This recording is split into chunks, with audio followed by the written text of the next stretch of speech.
We will go ahead and call this meeting to order. I see that we have all board members present, and we'll start off with the Pledge of Allegiance.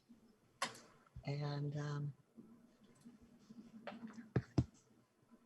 thank you. I pledge allegiance to the flag of the United States of America and to the republic for which it stands, one nation, under God, indivisible, with liberty and justice for all. Thank you all very much for that. And again, welcome to this board meeting of December 8th. Appreciate everybody being here. Have board members had a chance to review the agenda?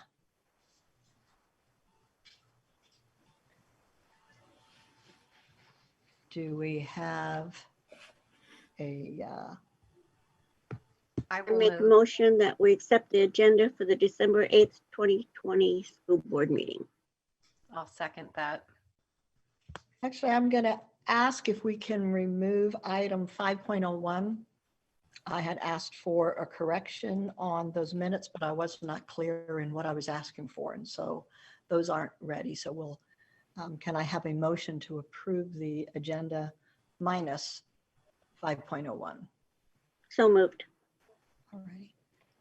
Do we have a second? Okay, it's been moved and seconded to adopt the agenda minus 5.01. Any further discussion?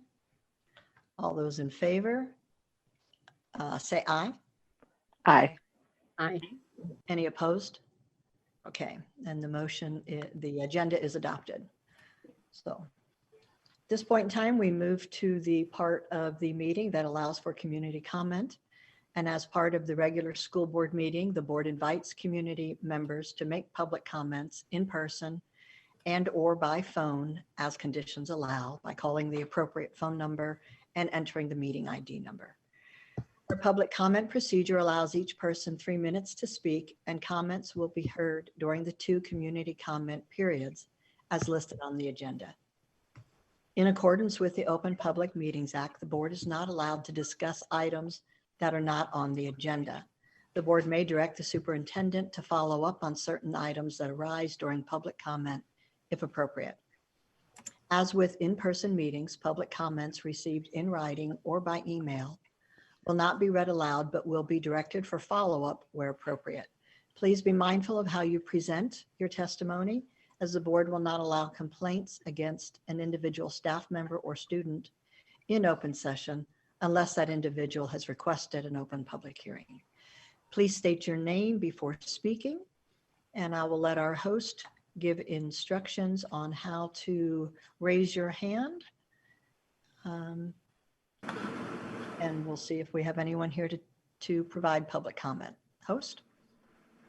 Okay, for those calling in by phone, I don't think I have anybody at the current moment.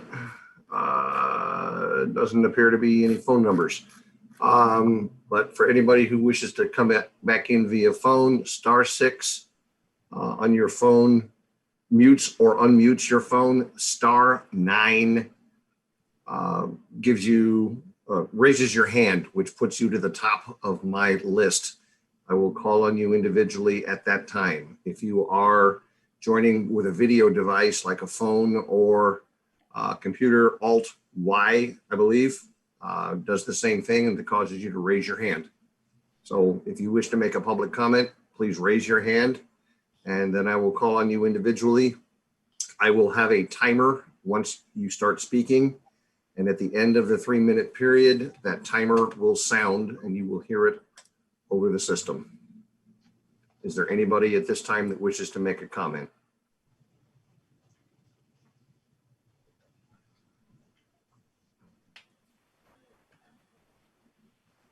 There are a couple of seconds. I know last time it took a little while. And this is being streamed via Mason WebTV, so. And we thank them for providing that service for us. We appreciate that.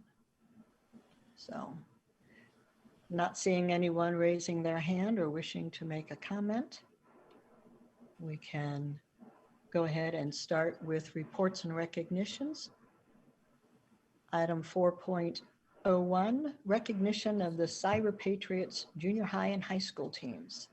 I think we have Don Wielander and Michael Burlett, and perhaps some students with us to give us some information about that. Okay, great. I'm going to introduce Mr. Burlett, who is the club advisor. Cyber Patriots consists of two teams, one from the Shelton High School and one from OBJH. I want to give a special thanks to Mr. Kipper at SHS and Mr. Hubies at OBJH for their ongoing support and collaboration of these activities and allowing them to happen. And I'd like to turn it over to Mr. Burlett so he can tell you all about the team and their accomplishments so far for the year. Thank you so much, Mr. Wielander. I'm Michael Burlett. I teach science at OBJH. And for the past 4 years, I've had the honor of coaching the Cyber Patriots cybersecurity competition team. This is as I said, this is our 4th year. We are fortunate to have many returning veteran competitors. And in case you're not familiar, this is a team that competes in the Cyber Patriots competition each year against about 3,500 teams nationwide. And each year, our students are challenged with protecting and hardening Windows systems, working with Ubuntu systems, Windows Server, and working with a networking system called from Cisco called Packet Tracer. During all those live activities, they're competing and they score points for fixing vulnerabilities. So you've seen all of those ads about how easy it is to hack a computer, or those corporations who've been hacked so many times. What this team is doing is they're learning how to defend these systems against cyber attack, against malware and spyware and viruses, but generally just to make the cyber world a much safer place. I'm very proud to represent this team because they're a group of young people who have astounded me with their determination, with their problem-solving ability, with their teamwork, with their drive to organize themselves into a serious competitive force in Washington State. 4 years ago, in the cybersecurity world, we were not known as anything. We randomly just joined the competition and started trying to figure things out. Now, the teams really have taken it upon themselves to create their own organization, their own structure. They take their training seriously, and they have improved to the point where our junior high team for the past 2 years has ranked 1st or 2nd in the state of Washington in the area of high school, where the competition gets much harder. Our team is consistently in the top quarter of teams in Washington State. Their eventual goal, of course, is to make nationals. If they do make nationals, they will enjoy a fully paid trip to Washington, D.C. to compete in nationals. There are 3 rounds of competition. We just finished round 1. We competed successfully. To tell you the truth, the junior high team is one of the few junior high teams that got anything together at all in Washington State. Doing this during the pandemic is extremely challenging. And it's been through the support of the technology department, who's been in CTE, and the 2 principals have been very supportive in offering loaner laptops, offering technical support, general, you can do it motivation kind of support. And we really appreciate that. The teams have gotten together and they're doing a great job. I think it might be better for you guys to hear from the team members themselves. We have a few here online with us right now. We have our team captain, or is it President Quinn? Not sure how we're doing this. Quinn Martin. We have Captain A.B. Gammons from the high school team, and team captain Mark Sanchez from OBGH. So Quinn, I will let you take it away. Okay, thank you, Mr. Blatt. I'd also like to thank the school board for giving us this amazing opportunity again for the 2nd year in a row to come and talk about our 1st round accomplishments. We always appreciate having you guys hear our voice. Recently, or I guess last year, I was made president of the program with our plan to expand to 4 teams rather than 2. Due to the pandemic, things have been stalled, but we still have seen significant growth with actually gaining members this year. Both teams have performed insanely well, with junior high managing to reach first in the state, which we are so proud of, and we have worked so hard to get them there. And it's really just one of those things that really just encourages us to keep going. With with high school, we've actually managed to improve our status as well, going from making around 19th in this round last year to making 6th, with 90% on some of the machines that we've been working on. Our Cisco packet tracer scores have never been higher. We are reporting overall success in everything we're doing. But really what we need is the hardware. I don't want to be too blunt about it, but lately things have been a little bit hard for us when it comes to our acquisition of different materials that we need in order to compete. So really, in order to see this team soar, which I know it can, and which I have put so many hours into seeing the success of this team, I know it needs two things. It needs organized leadership, which we have managed to complete, and we need good, solid hardware. We've been running on loaner laptops and Chromebooks and old pieces of junk I found in my garage. And with that, we've managed to accelerate our pace intensely. If we can get enough support from the school district and from the general community, I can see us taking all the way to the nationals. I can see us being a championship team, something that every year other teams look at and say, oh dear, I don't want to go against Shelton. Could you imagine that? A Shelton where we're known for our technological prowess. A Shelton where people look at us like champions. That's what I think of when I think of this team. I know with a little bit of help, just that little nudge of some computers and some time, we can make a team that wins medals, that wins awards, that wins scholarships for students for future opportunities, that wins jobs and opportunities for the entire city. So please consider just a little support our way. Please.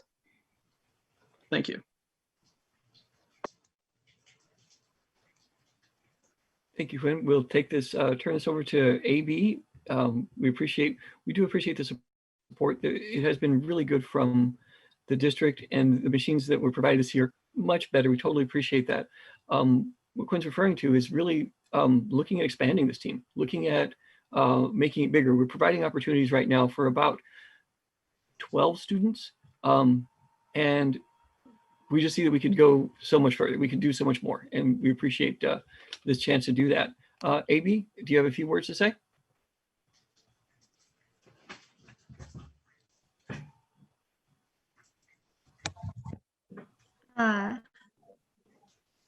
I did not really prepare anything to say, but our team this year has done just incredibly well, both the high school and the middle school teams. We are working in the middle of a pandemic, which is not like great. There are, of course, a lot of roadblocks, but our team has done incredibly well with what we have. And I think that with the support from you guys, I think that we could go a lot further because we have really overcome a lot this year. And I think that we can go even further. All I have to say. Thank you, AB. Thank you, AB. Thank you very much for all of the work that you've done. AB is just, she corrals us very well. She reminds us when the meetings are. She makes sure everybody's on time, on task, and kind of keeps us going. We totally appreciate that so much. And just, you're a great motivator. Mark is here. Also, Mark Sanchez is captain of our junior high team. Well-deserved honors of first place in the state at this time. And Mark, in addition to that, has expanded this. He received an externship with Experience America to do cybersecurity learning with them as well. Go ahead, Mark. Hello. Yeah, I'm Mark. Mr. Burlett just introduced me. And, well, I guess what I have to say is, like, over, like, all the years since I've been doing this, I've seen how greatly our team has improved.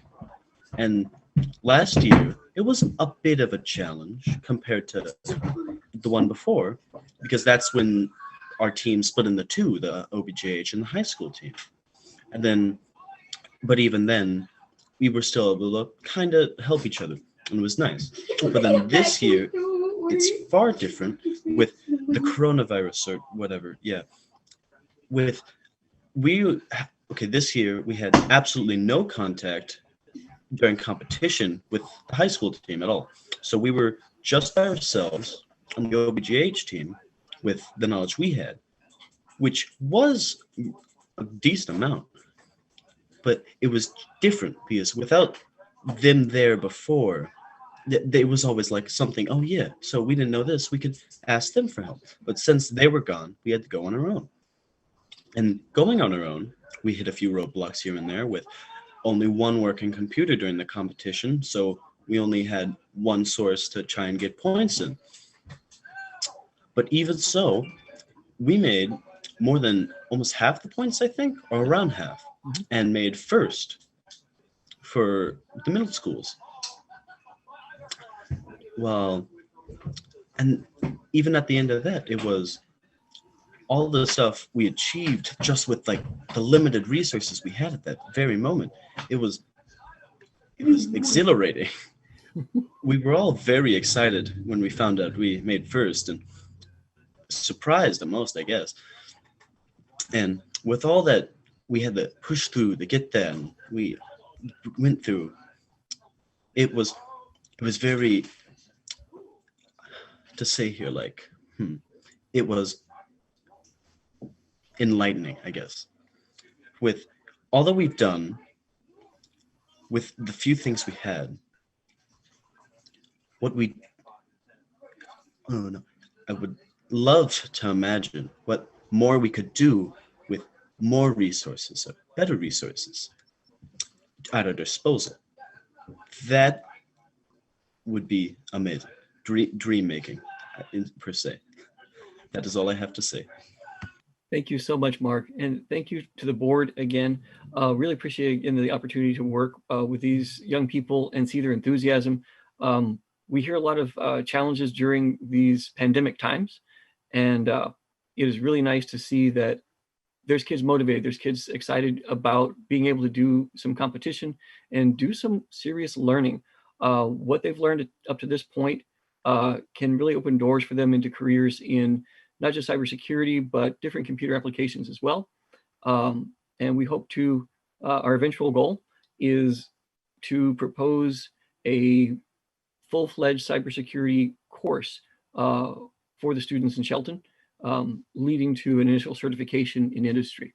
And honestly, it's kind of proven itself to be a very good thing, because what other team can compete in a pandemic, right? Again, thank you so much, board, and thank you for your support to the district, Mr. Wielander, and the two principals. Thank you again. Thank you very much for that. I gotta say, I have very much missed being able to hear from students and see what they're being involved in, and really have enjoyed this presentation tonight. I am just really thrilled that you guys have been able to come together to do some competitions during this time, especially when so many other schools haven't. You've demonstrated resiliency, adaptability, and this is a showcase of some fine students. We have a lot of great things to look forward to. So other comments or questions from board members? I just wanted to take a moment to thank Mr. Burlett. I know this has been, you've put a lot of time and effort into this program. It's been definitely a labor of love for you. And I want to thank you for that. Your passion for what you do and for your students is very much appreciated. Thank you. Thank you so much. Yes, I also want to thank Mr. Burlett, and thank you to Quinn, Mark, and AB. You all were very well spoken tonight. I'm sold. I would love to see what we can do to support your group, and it's just amazing that you were able to gather new members during this period of time and then do as well as you did. Very much loved your presentation tonight. Thank you all for taking the time to come on and talk to us. Thank you, Ms. Davidson. The surprising part is they have to do this. Usually they're in a school setting and they're all sitting around their computers and they're talking with each other and solving the problems together. Now they're miles apart at their houses and they're communicating virtually like we are, but working on one person's computer. And it's an amazing feat of coordination that they're pulling off. Just really impressed the way they pulled it off. And kudos to the tech staff for being able to support them. Question for students. Do you get to see that any of your, the things that you solve, do they get incorporated into final versions of software? Or have you tried last year's solution and it didn't work for this year's? Oh, absolutely. We've had, it adapts every single year. Oh, yeah. Especially, we run on a script-based program sometimes, which what it does is it's this long line of code that's written out, and we send it through, and it looks for certain objectives which are common throughout the machine. And this year, we had a major malfunction with it, where we had to do over half of the points manually, which bit up, I think, 2 whole hours of our time, it's a 6-hour competition. We sit down in front of our computers for 6 hours straight. So 2 hours of a competition is a potential of 40 points or more out of 100. Mm-hmm. So this massive haulback, we thought we were done when we saw that it was pulling us back there. But as it turns out, with 90 points on one machine and 85 on another, we just absolutely hauled it to the front and just sort of carried the weight there for what that script would normally do. And it's definitely something that it's kind of a miracle, to be real. Well, again, thank you very much. Appreciate you taking the time to share with us your successes. Any other questions or comments? I do have a comment, if I may. Absolutely. First of all, I would like to congratulate our students for just an outstanding job. The school district is very proud of you. And Michael, you're very humble. Your leadership, your dedication, your passion, and above all, your relationship with our students has made the difference. And you've put in a tremendous amount of time. And I know we've discussed many times over the last few years that, additional resources and facilities would be needed. Well, I think this program will fit very nicely into our manufacturing, engineering, and technology program. And we're building a new facility. And I know that you can fit in somewhere in that facility as it becomes larger and larger and larger. So congratulations to our students, congratulations to you, and the best of luck in the future. Thank you, Dr. Apostle. Thank you very much, and thank you for your support. It's greatly appreciated. You have that. I just want to mention to both the advisor and the students that, it's exciting to see that you're going forward in this time and you're doing amazing things. And want to remind you too, that you, like Dr. Apostle said, we're imagining new and better things for our district. But in the push that you've had in the last few years doing this, you are setting the groundwork. You're doing something, you're showing that it can be done, and you're setting that groundwork for many, many students that will come after you. Thank you for your work. Thank you, Ms. I just wanted to add to Mr. Burlett and Dawn and AB and Mark and Quinn. You guys did an excellent presentation. Thank you for that. I love seeing that this is a real world application. I work in the energy industry, and grid, protecting the grid from cyber security risks is huge in our industry. And so I could see, even a community partnership with some of our local businesses wanting to support this program. It's such an exciting thing. I'm sold too. I think it's just really neat to see our students, and you guys are so passionate about this, and I love seeing that from every level. So thank you, and great presentation tonight. Thank you, Ms. Eaton.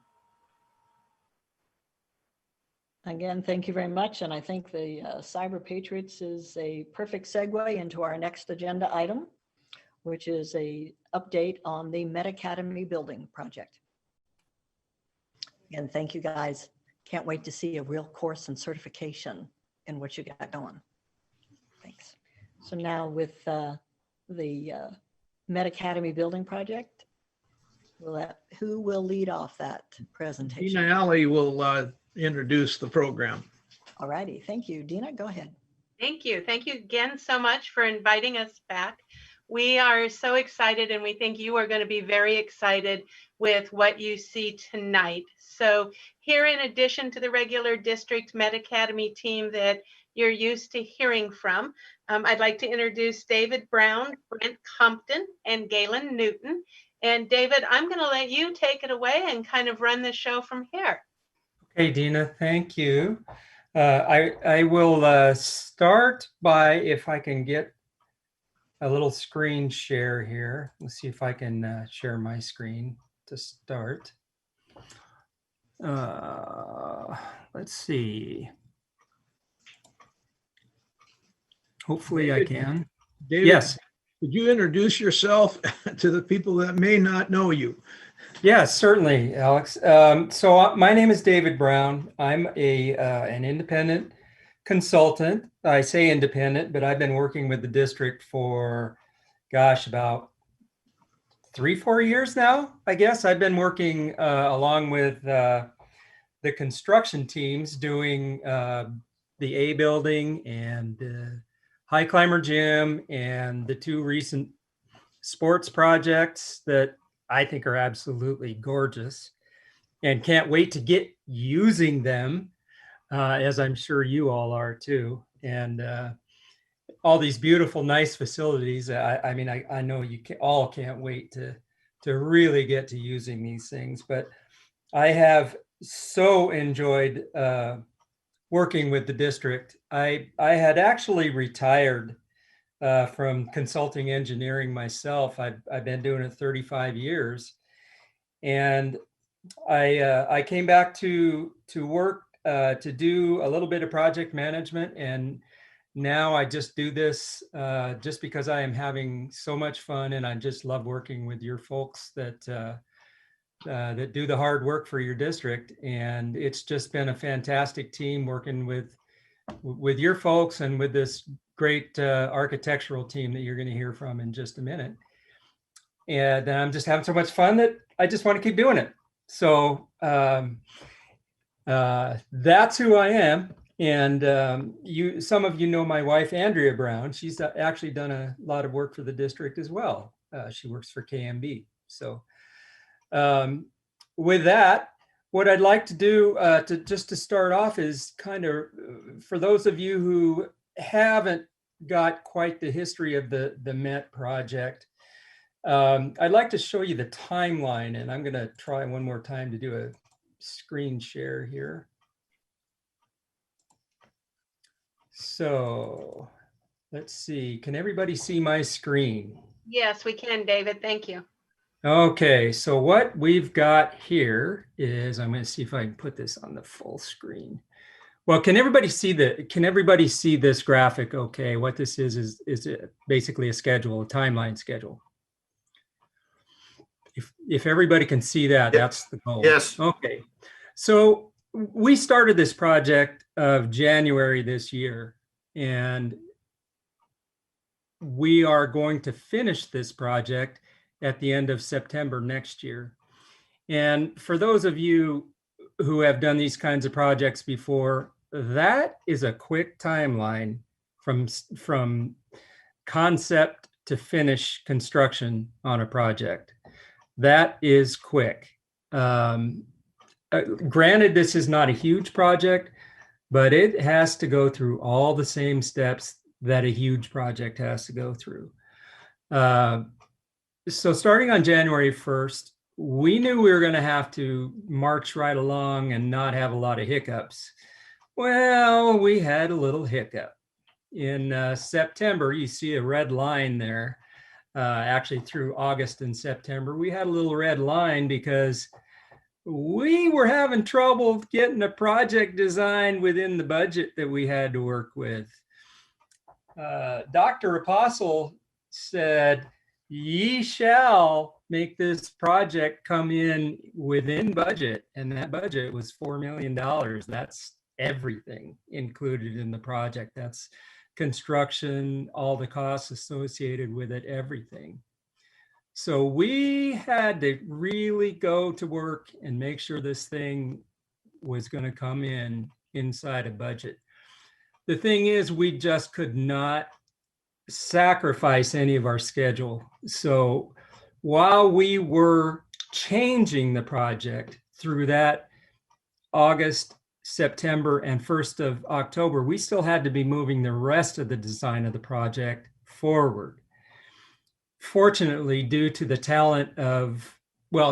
communication of the whole team and the talent of our architect and engineering team, we were able to keep the rest of that timeline green, and we are still right on target to open this thing on September 24th. So that's why I wanted to show you that timeline.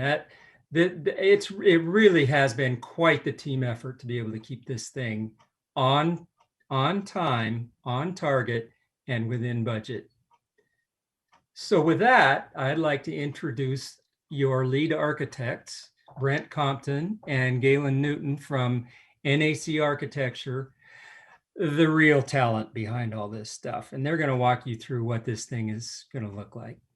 You're too kind there, Dave. So anyway, it's been really fun to work on this project. We've had a great time doing it. We had some challenges. I'm going to share my screen and show you some graphics we have developed now for you.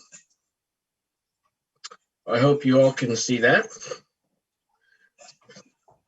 So this is our site plan.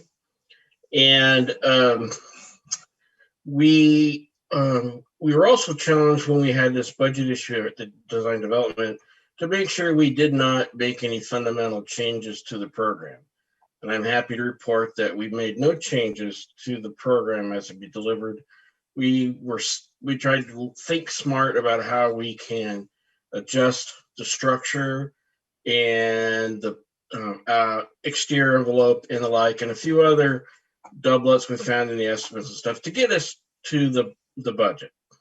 So in our site plan, it's really like two components that we have. We have in this little orange box here, the first phase of the Med Academy, about 3,400 square feet. And it's for the Core Plus program, plus some support spaces for that.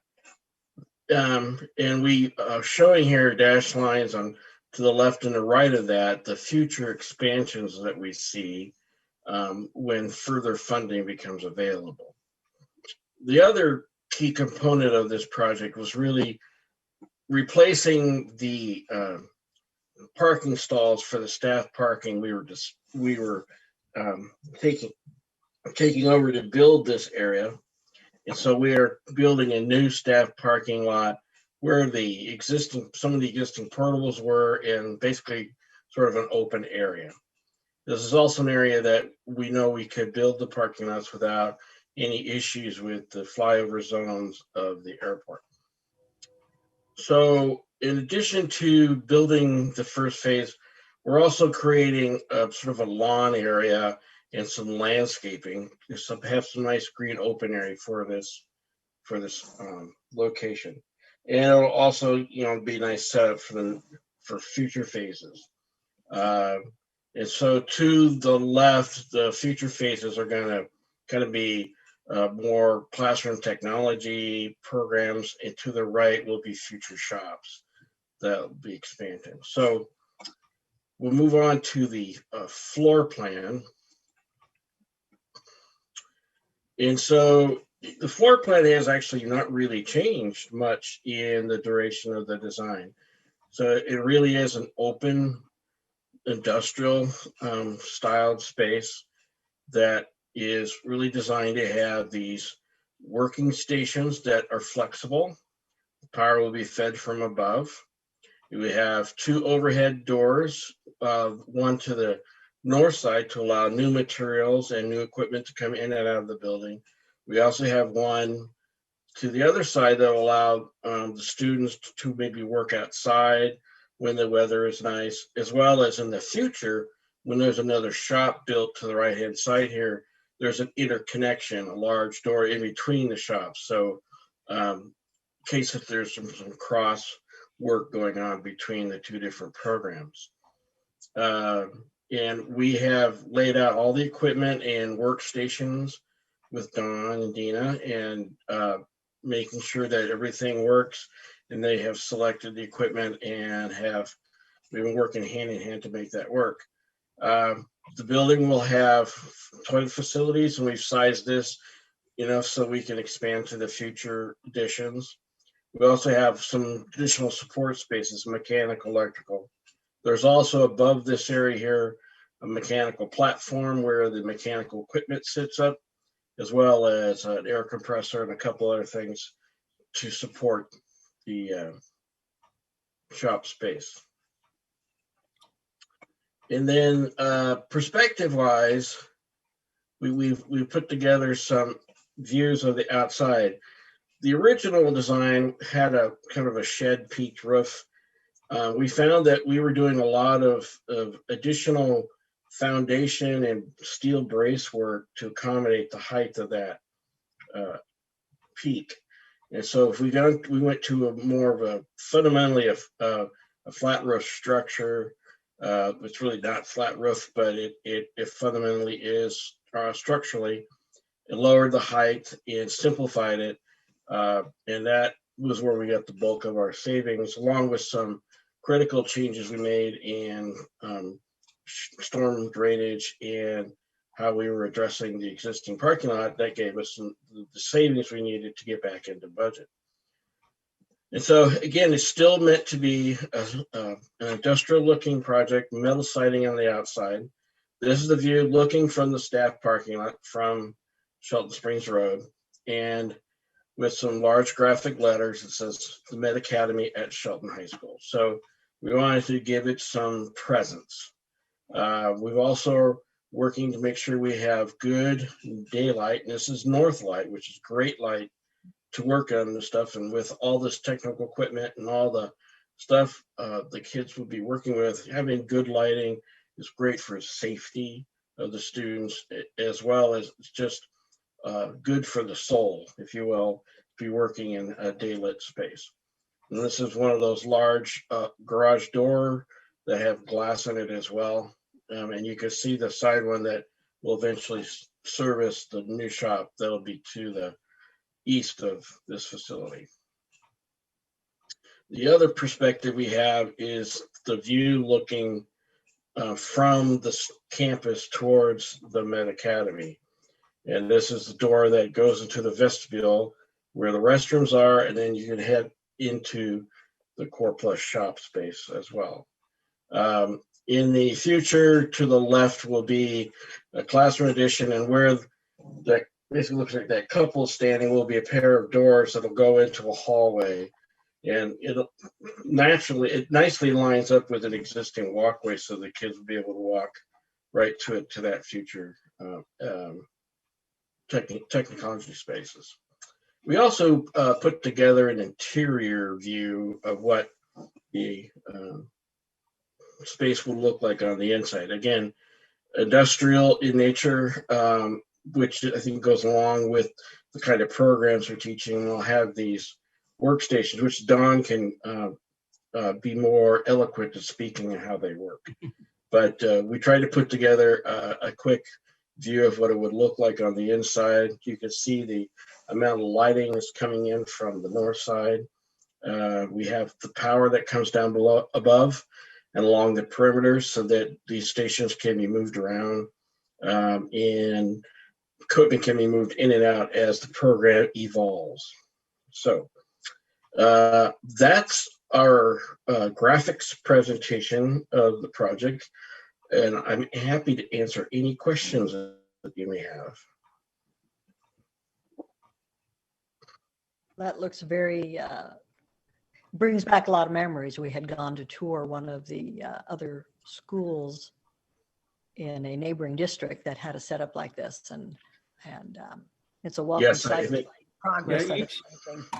each one of these stations, and Don should probably be talking to this rather than me, but each one of these stations is some kind of an engineering discipline, pneumatics, hydraulics, electronics, I can't even remember the full list. Robotics. We have a robotics station towards the back of the building designed. It's just absolutely fantastic what all is going to happen in here, and it's really geared. This first phase is really geared toward the industry that we have here in our neighborhood, in our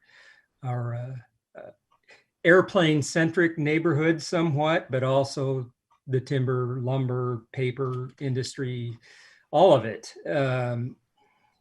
It's focused towards that, so we really need to keep bowing around. We need to be thinking about that one too. So, but it's a fantastic program that Don's working on, and we're all really happy to be part of it and be working with him on this. He and Dina. Do we have questions or comments from other board members on this part? Okay. All righty. Any other part of the presentation by any co-presenters?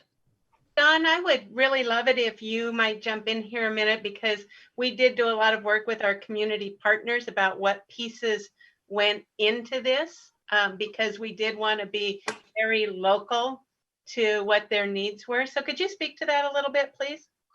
Yeah, absolutely. Each one of our teachers, especially our trades type teachers, I don't like calling them trades teachers anymore because we've moved way beyond trades. That seems like a 20th century term and not a 21st century term, but each one of our teachers, CTE teachers, they have advisory boards and advisory members. So we really utilize our advisory committees to tell us what we needed in the local community. And we did a lot of job data research to know that there were going to be jobs for these students. And we also paired it with industry recognized credentials that they're going to be able to take out and utilize in the workforce. And that's something that we're continuing to work on. This is going to be state of the art for those of you that did go up to Central Kitsap and look at theirs.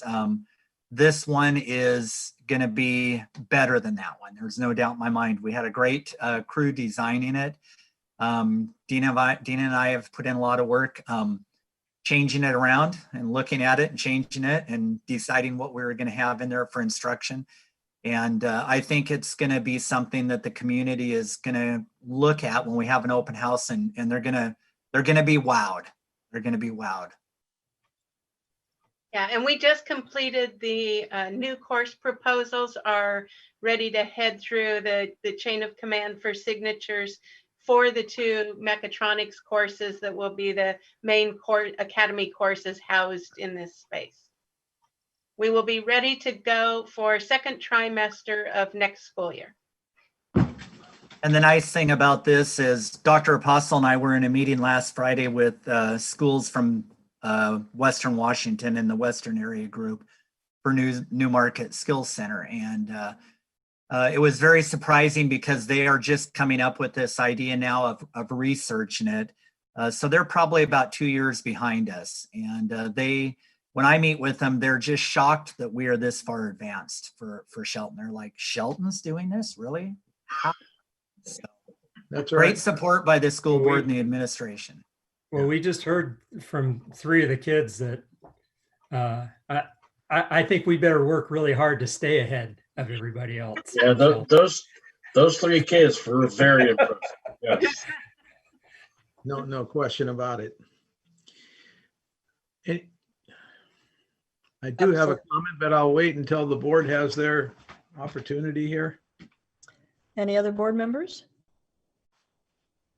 I'm just very excited about it. It looks beautiful. I had the opportunity to view the other location that we went to. And if you're saying this one's going to be even better, that's even better to hear that. So very exciting. Thank you to everybody who's working on this. You know, excuse me. That's okay. I was just going to say, it is so exciting to see all of the options and opportunities that that we're building, and all the partners. We couldn't do this without all of the partnerships, and so grateful that everyone in our community is working so hard together to provide such wonderful opportunities for our young people.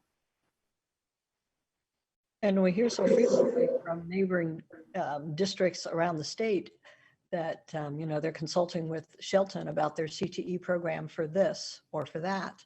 You know, we're getting to be well known for that, I think, and that's a testament to Dina's work and Don's work. Any other board member comments before we go to Alex? Okay, Alex, I think you're up. No, thank you. This is a dream come true. This is not the same as what we're talking about in terms of the Rose Nye property. We're talking about a different program there, but you know, one of the things we've been talking about, and we've been improving our graduation rate as we're communicating to the public in our annual report. You know, you can talk about 100% graduation, and every school district in America is talking about 100% graduation. But quite honestly, and it's something I've mentioned many times, in order to get kids to graduate, you need to have them come to school and be motivated and inspired to learn, and have teachers excited about teaching. And what's being created here through the work of many is another option, another opportunity to excite and motivate our students and our staff for that matter. I could go on and on. I'm very excited about what's going on, obviously with the efforts that are taking place, but I'd like to mention that, you know, Brenda and Don and Dina and Dave and Galen and Brent and Robert have done a tremendous job. I mean, you saw the progress in a short period of time, and the decision was, we're going to make this happen, and we're going to make it happen quick because our community needs it, our kids need it, and we wanted to not just talk about this, but make it happen. And again, thanks to the people I just mentioned, it is going to happen. And it's something that I believe that the entire community is going to be very prideful about, along with our other academies and pathways. Some of the larger districts around us, like Don was mentioning, they're only beginning to discuss the possibility of doing some of the things that are happening in our district. And again, I credit the people I've mentioned for all of this happening. And I think this is just the beginning, quite frankly, for the Shelton School District. Thank you very much, everybody. Appreciate it. Pleasure. Thank you for sharing those thoughts. Any other comments? All righty. And that seems like a perfect segue into the next two, or into the next agenda item, which is district improvement plans from two areas: the Director of Academies K through 12 and the Director of Career Connected Learning. So kind of have a theme going tonight. So with that, I think we'll go to Dina. Thank you very much. So I'm going to share my screen. We do have a theme going tonight. We planned this happy theme for you just for the holidays. So can everyone see my objective sheet for the coming year? Did that screen share successfully? Yes. Perfect. So this should be pretty quick for me because this is really our baseline year. How interesting to have an academy baseline year in a pandemic. Because if you remember, this is the first year our sophomore class is now in their academy classes. They've had their 9th grade academy experience, which was impacted by COVID. They got to do their exploratory classes, and now they've rolled into their sophomore academy classes. So that sophomore class is our first full school cohort of academy students. So in improving overall academic achievement, what we want to look at and make sure is that we're increasing the GPA and attendance statistics for students in each academy class. So this will be our baseline year to examine the student grades, the GPA, and attendance in each academy course by trimester. So we've just finished the first trimester. This will be a chance. I'll ask Robert Tronson for some data mining help to do that. And then we'll start to look for patterns and help teacher use that data to improve instruction and attendance, making sure that we're focusing on the students farthest from equity in education, to include our McKinney-Vento students, our special education students, and our minority students. The other piece, because we are doing Academies K-12, that's very ambitious. There's no one else working to do Academies K-12. We want to start making sure that we're aligning activities in all of the grade levels to our academy themes. So I'm really starting in two places. The first is in the natural resources area, because we already have a very strong commitment and partnership with Pacific Education Institute, PEI, who does natural resource field STEM activities with all of our grade levels. So we want to make sure that those are happening with fidelity. And we have been working with PEI to make sure that even in a remote learning environment, that students are going to get those types of opportunities. The other thing that we're starting to pursue, as many of you may know, at Bordeaux Elementary, Brian Wiersbicki does a great junior achievement program. And we want to look at what would it look like to expand junior achievement in some way to all of the elementary schools. And that would be a direct correlation to our business and finance pathways, our business and marketing pathways. And then that would lead into the middle grade levels where we're examining EverFi, which is actually a program paid for by one of our community partners. So you'll start to see the beginning of the alignment of those K-8 activities to our academy themes to help students have experiences. All of our Shelton students have experiences throughout their K-8 experience. So when they start into their 9th grade year, they can really say, oh, I enjoyed these sorts of activities, so I want to take these types of exploratory classes. For increasing student quality and student success indicators, my goal is to increase the number of college credits and industry recognized certifications or credentials that students earn in the academy classes. So it said by November 1st, develop a tracking system for the number and type of college credits and IRCs earned by students in each academy. We were a little behind schedule on that, but that is close to being finished and has all of the data loaded into it for our current classes. So now the task is to sit down and say, okay, for every academy class, what can be an IRC, whether it's a precision exam, whether it's an OSHA exam, what is it? What is the IRC that a student can earn in that class? And work to increase the number of articulated college credits that are attached to our academy classes by working with our college partners. Dawn has done an excellent job at trying to expand that. And so we want to make sure that there is as much college credit as possible articulated with our academy classes, so that in our vision book, in the academy vision book that the board you have seen, we can say, if a student does this academy in this pathway, they will graduate with the following industry recognized credentials and with this much college credit already obtained. And we are so excited about that because it already shows students, oh, I can do post-secondary work. I already have credits. So yes, I'm going to go on and I'm going to continue my education, or I'm going to continue my certifications, whether that's in an apprenticeship or through a college system. The other piece that I'm really passionate about is creating and tracking our community interactions with our schools. And so I worked with one of our community partners, Hattie Osborne from PEI, and we created a tracking tool that does two things. It tells us how many hours the community is donating to us through guest speakers, through advisory meetings. And so at the end of the year, we can say thank you to the community. We can say, wow, as a community, you donated this many hours to the schools in support of our student learning. And, we just so appreciate that. And then the second piece of that tracking is to say, this is how we put students into the community, helping the community and connecting their learning to the community. So it also tracks, for example, a group of NJROTC students worked with the county auditor's office and they helped on election day. Natural resource students helped with planting at the new YMCA site. It is so very important for us to really know the give and take in our schools and our community.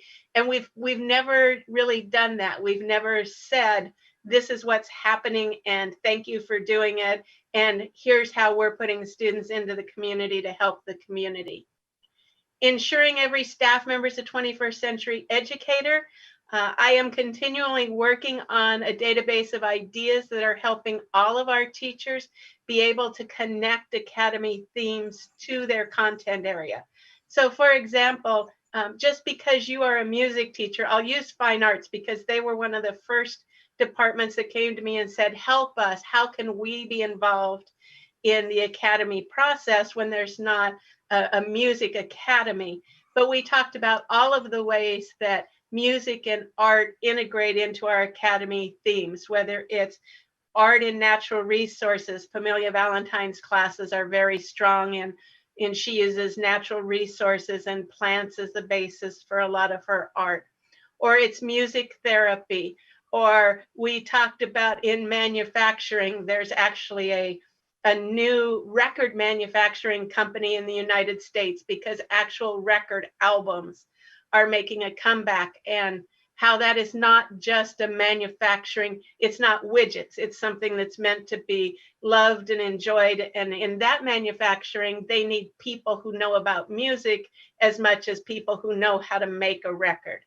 So I'm continually updating and working on a database of ideas that they can use to kind of pepper their content with themes of our academies. And then we're working to make sure that we continue to train and help teachers understand project-based learning. I looked at the statistics. There have been 18 teachers in the Shelton School District who have gone to PBL World and attended PBL training. 8 of those are at Shelton High School. Every year, we are blessed, we are gifted some registrations to PBL World. So we want to continue that PBL training so that we can do that thematic interdisciplinary work. Mr. Kipper at Shelton High School is very open to the idea that we've always had about the academies being teamed interdisciplinary approach to student learning. And then in promoting equity, it's very, very important that our student achievement and our enrollment distribution in the academy courses matches or exceeds the demographic information for the student body as a whole at Shelton High School. We are actually very strong. I commend Don Wielander for this. If you look at, for example, non-traditional students. So that would be whether it's based on gender, whether it be female students in automotive class or in welding class. Don and his staff have done an excellent job at looking at that. But we want to make sure that that is across the board, that that's equitable across all of the demographics. And so I'm looking at how do we integrate our special education students into the academy classes, their academy pathways look like. And so to that end, I am doing special training and will be doing special training with the IEP case managers and counselors to know how to attach IEP transition planning with academy course planning so that we promote equity for all students. And those are our Shelton Academy goals for this year. I'm happy to entertain questions or comments from the board. Thank you. You answered my questions in number 2 about those stated dates, November 1st and December 1st. So thank you for that. Any other questions or comments from other board members? Seeing none. Dr. Apostle, did you have anything you wanted to say?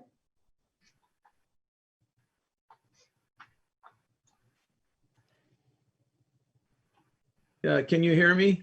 We can hear you now, sir. Thank you. The ultimate objective, like Dina mentioned, is as we progress through the years, is to implement a K-12 perspective on our academies, but at the same time, make available flexibilities so students can move in and out of academies or into general studies even. But we want to develop direction for students so that they can see maybe something at the end of their education that they can profit from. Dr. Apostle, we've lost your sound.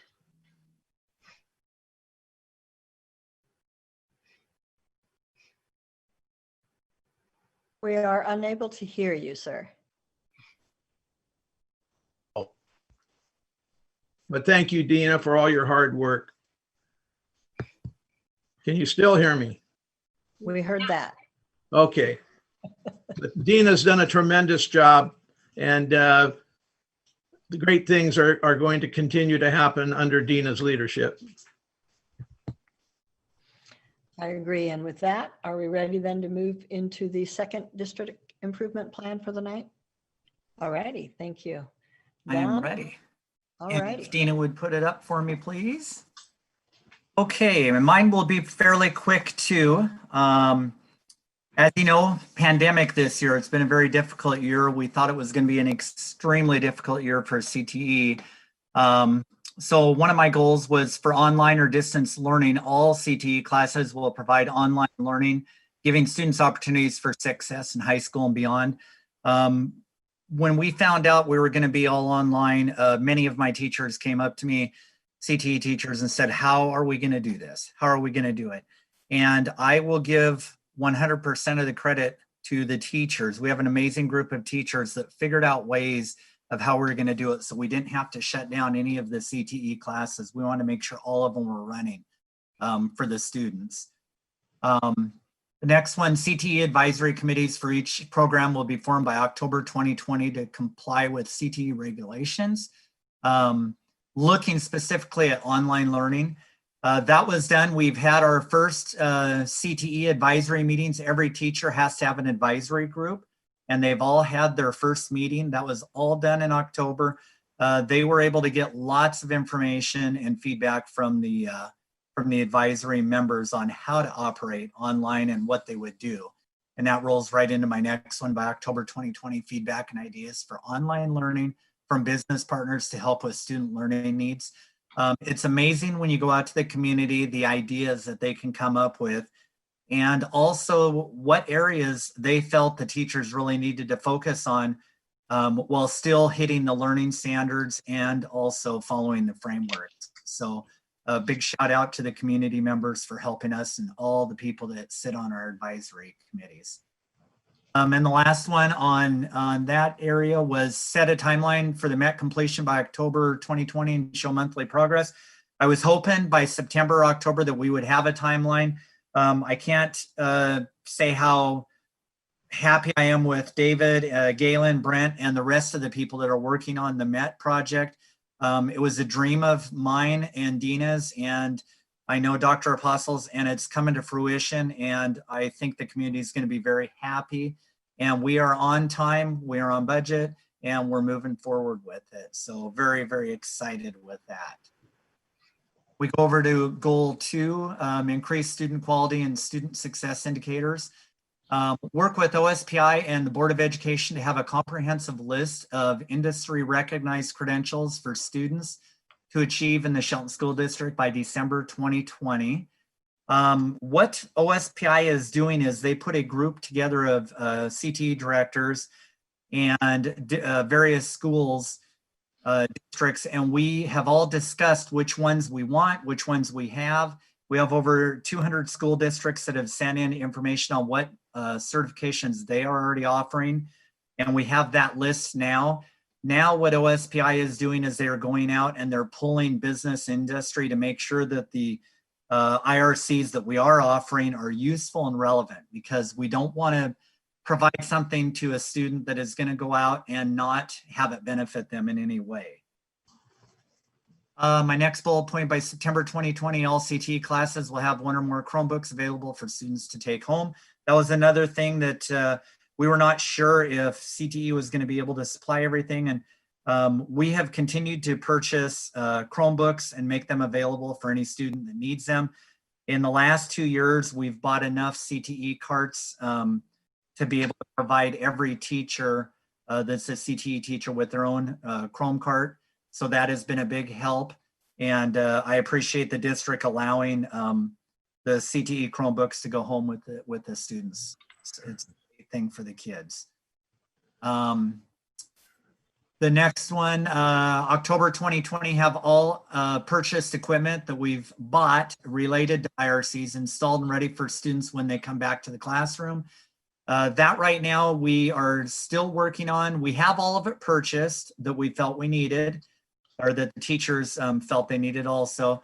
We're waiting on installation of a couple of them still, but they're not in a big hurry yet. As long as we have them installed by the first of the year, we should be in good shape. And some of it is electrical that we're waiting on, but they've been doing an awesome job helping us get everything installed. The next one, by December 2020, have all equipment bids for the Met confirmed and ready for purchase of the equipment for the building. We have went out and we have a bid for the equipment. I turned the information over to Brenda this week, and she is currently working on that now. And hopefully we'll have very good news sometime within the week that we can start making our purchases on the equipment. We have one supplier who is a sole source for Washington State, and they will let us purchase it now, and they will hold it for us, so we don't have to worry about storing it. And hopefully the costs will not go up before we get to purchase it. So we're working on that diligently. It's a good group working on it.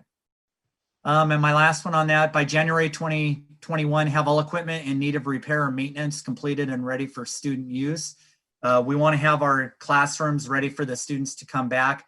At this point in time, everything is completed. We just had some work done in our automotive shop up at SHS, and that's done now, and that shop is ready to go. So that was my last real hiccup on getting some equipment repairs done there, and having a survey done on all our equipment. So the teachers have done a fantastic job keeping me in the loop on what they needed and what they felt they needed. So we're good to go there. And goal 3, ensure every staff member is a 21st century educator. This goes hand in hand with the rest of the school district. Wanted to make sure that all CTE teachers have online learning instruction to enhance their teaching ability in the online world. All of the CTE teachers have went through the K-12 training, and they continue to take more K-12 training. It seems like it's on a weekly basis that they're getting updated training on it, more training. We in CTE have also utilized Google Classroom, and I had numerous teachers that had no idea how to utilize Google Classroom. So the nice thing that happened there is some of our veteran teachers that have used it in the past were able to come and train some of the teachers that needed the training. And this was a big person to push that, which I really appreciate Mr. Kipper helping out on that end. So some of our shop teachers, construction teacher, welding teacher, they had no idea what Google Classroom was even, because they come right out of industry, and they have learned it and they're utilizing it, and they're doing a very good job on it right now.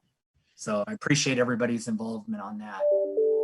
By January 2021, all CTE classes will have a comprehensive inventory of equipment they have and equipment they need to provide for 21st century education to their students in their specific programs. We continue to buy and upgrade equipment. We are probably a year ahead of where I anticipated we'd be right now on equipment purchases. We have new construction shop equipment. We have new automotive equipment. We have new tools. We have brand new welders. We just received another welder day before yesterday. It was Saturday, I think, is when the welding instructor called me and let me know that it had been delivered. And it is a pretty amazing welder. It will build and weld any type of metal there is. So that's something that we really wanted to get in there too. So we're moving forward with that. The next thing, by October, teachers will have the ability to provide kits and equipment to students to utilize during online learning. Teachers have done an amazing job on this. We have put out culinary kits with food in them for projects. We've provided cameras to students for photography class. We've provided sewing kits for our family consumer science classes. We have CO2 car kits going out for our engineering classes. I was just in the construction shop the other day, and for second trimester, our construction teacher has put together enough kits for every construction student for them to build a scale model house. They're building those houses from blueprints to the finished scale house. So they will be to scale, which is amazing. It's really cool to see them. It's cool to see the kids starting to design their own blueprints.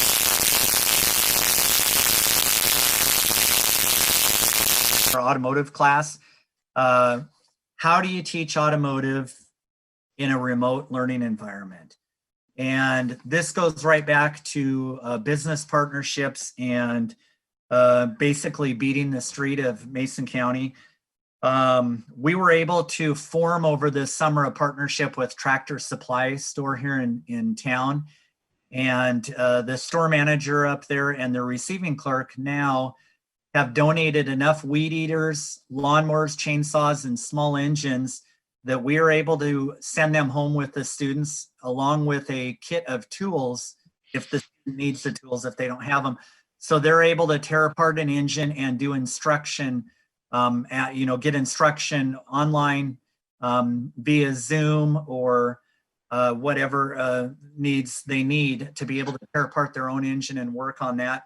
We also still are utilizing the Electude program, and all the students have the ability to work with that at home also. So that has been an amazing feat right there. And I can't thank our community partners enough for that. Number 4, promote equity in all aspects of the Shelton School District. By September, all CTE teachers will be able to offer access to Chromebooks to all our CTE students. That's huge. Again, every student that needs a Chromebook is able to get one. We have plenty of CTE Chromebooks. During the 2020-21 school year, all equipment purchase will be considered for use and equity by all CTE students at all levels.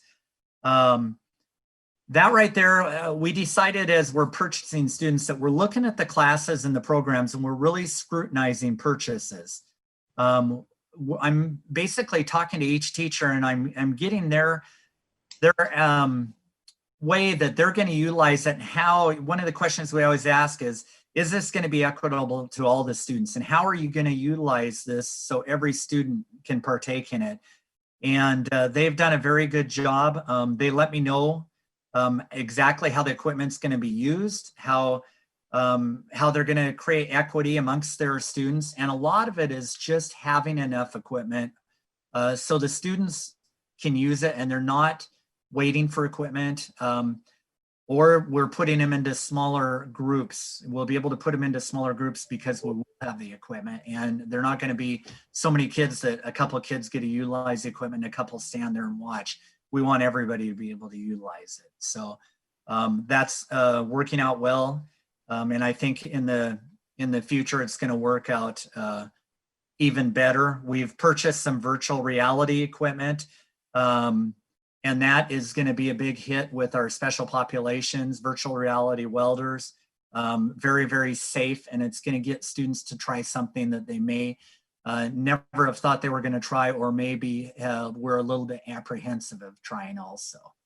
So next one is phase 2 of the CLNA, which is our comprehensive local needs assessment, will be completed for OSPI by May of 2021. This is also going to include information and data for online learning. So right now we're accumulating all that data. It's a daily job to accumulate data. Literally every meeting, every conversation I have with whether a teacher, a student, a parent, or somebody from the business community, I document. That all goes into the CLNA. One area of huge focus with the CLNA is our special populations and dual credit. And I'm going to read just a few of our numbers that we have on dual credit and articulations. And dual credit is it's basically articulations with college where the student can get credit while taking a high school class, or it's running START, or it could be students that are getting dual credit over at the Skills Center. Right now, this is what we've attained so far, and I'm pretty proud of these figures. They're skyrocketing up every year. Right now, Shelton School District leads all of our local surrounding school districts. We are at a 66.3% of our students have gained college credit in grades 9 through 12 right now. That's a very good number. We have some numbers in our neighboring town of Olympia or Thurston County that are in the 40% and 30%. So we're doing very well there. Yelm is actually doing very good too. They're right up there with us. Our female population is at 67.7%. Our male population is at 65.1%. Our white Caucasian population is at 69.7%. 2 or more races, it's at 66.5%. Our Hispanic and Latino group is at 59.7%. And our Native Americans are at 67.6% attainment of college credit in high school. Fantastic numbers. When we go to the demographics of the students with 1 or more disabilities, we have 48.9% of our high school students that have attained dual credit. Our Section 504 students, 65.2%. Our EL students, 51.9%. Our homeless students are at 50%, and our migrant population is at 52.9%. So we are definitely working on that as a school district. Those numbers will go up. There's no doubt in my mind. This year, it's a little bit harder because of the distance learning, but it's something we are still working on. And that will all go into our CLNA when I have to turn that into OSPI in May. And the last point I have is our project kits. We'll have project kits or equipment for students to take home during online learning by October 1st. We're in the process right now of reevaluating them. We just finished talking with a lot of the teachers about the kits that they're having. The last one that I talked to was our construction teacher, and they are all ready to go out now for the 2nd trimester. And then we will roll right into 3rd trimester, depending on if we are still in an online learning environment or if we're back, or if we're in hybrid. We're going to continue doing these project kits because they've been so successful. And that is everything I have. Does anybody have any questions? Any questions or comments? Yeah, Dawn, I just have to say, you know, the CTE program, the students and the teachers was one of the groups I was really most worried about when we went to distance learning, just because it is so difficult to teach those types of hands-on things over video. And I just want to commend you and your team for coming up with these like really innovative ideas. And I know it took a little bit of time to, you know, kind of adapt, but the flexibility that those teachers are showing, and I love hearing about the kits and, you know, and I get that this overall, this is probably an inferior way for our kids to learn. And, we'd much rather them be in person. But I think in some of those instances where our teachers have had to get really creative, those kids may be getting some better instruction. And so it's kind of exciting to see. And I'm not saying overall, I'm just saying that those ideas I can see being adapted later when we're back in the classroom and those kids really we're getting better because of this, because we have to be adaptable and flexible. So anyways, thank you for sharing that. And thank you for sharing all of those numbers. It's really kind of exciting to see what we're doing in the CTE world. So. Sure thing. Yeah, the kids have been very successful. And we had some discussion on cameras when our photography, we were going to send cameras home with kids. And it was like, wow, those are expensive. That's a huge expense. And I talked to Brenda about it and we kind of came up with what's best for the kids and what's the right thing to do. The right thing to do is to provide the kids with the equipment they need to be successful, period. And if we have to replace cameras, we have to buy more, then we have to buy more. I mean, it's what's the right thing to do. So it's been very good. Any other I've seen those questions? kits on social media as well, just some of the different things that the CTE teachers are doing. And I just have thought that that's been wonderful. And I'm glad that that's being advertised on social media as well, too. I was really curious just how that was playing out in this online environment. But yeah, overall, thank you very much for the plan and all of the hard work that is going into this. I mean, when Lynn is saying that this isn't ideal, that's what I am hearing from teachers is, this is a lot of effort and a lot of blood, sweat, and tears on teachers' part, on kids' part. But in the process of doing it, there are some innovative and neat things that are also happening. So I'm excited for the Med Academy. I'm really impressed with all of the numbers. So thank you for sharing all of those different student segments that are getting college credit. That's just fantastic. And I think that these are some of the real exciting hands-on programs that keep kids interested and open up a whole variety of career tracks for them. So thank you. Thank you. It's been a good team effort. Anyone else? Yes, I do have a comment if you will allow me. Absolutely. I remember a conversation in September that I had with Don and Dina. I don't know if they remember it, but we were in Dina's office sitting at the table and COVID was going wild and there were a lot of unanswered questions about everything. And we looked at one another and we said, how are we going to keep our academies going and how are we going to do the things that we've started? And we all agreed we must keep going. Do you remember that conversation, Dina and Don? And we said we have to keep going. And I will tell you that we could have settled on mediocrity on both fronts with no problem and blamed the COVID and blamed everything and everyone. But that didn't happen with Don and it didn't happen with Dina. And they've dealt with adversity and ambiguity like you would not believe. And I'm flabbergasted actually at where we are under these circumstances in terms of our CTE program and our academies moving forward, regardless of the challenges involved. And I take my hat off to Don and to Dina and the team of teachers that are involved. Hey, we met the challenge and we're winning. And we're going to continue to win. So congratulations. And again, great days are coming.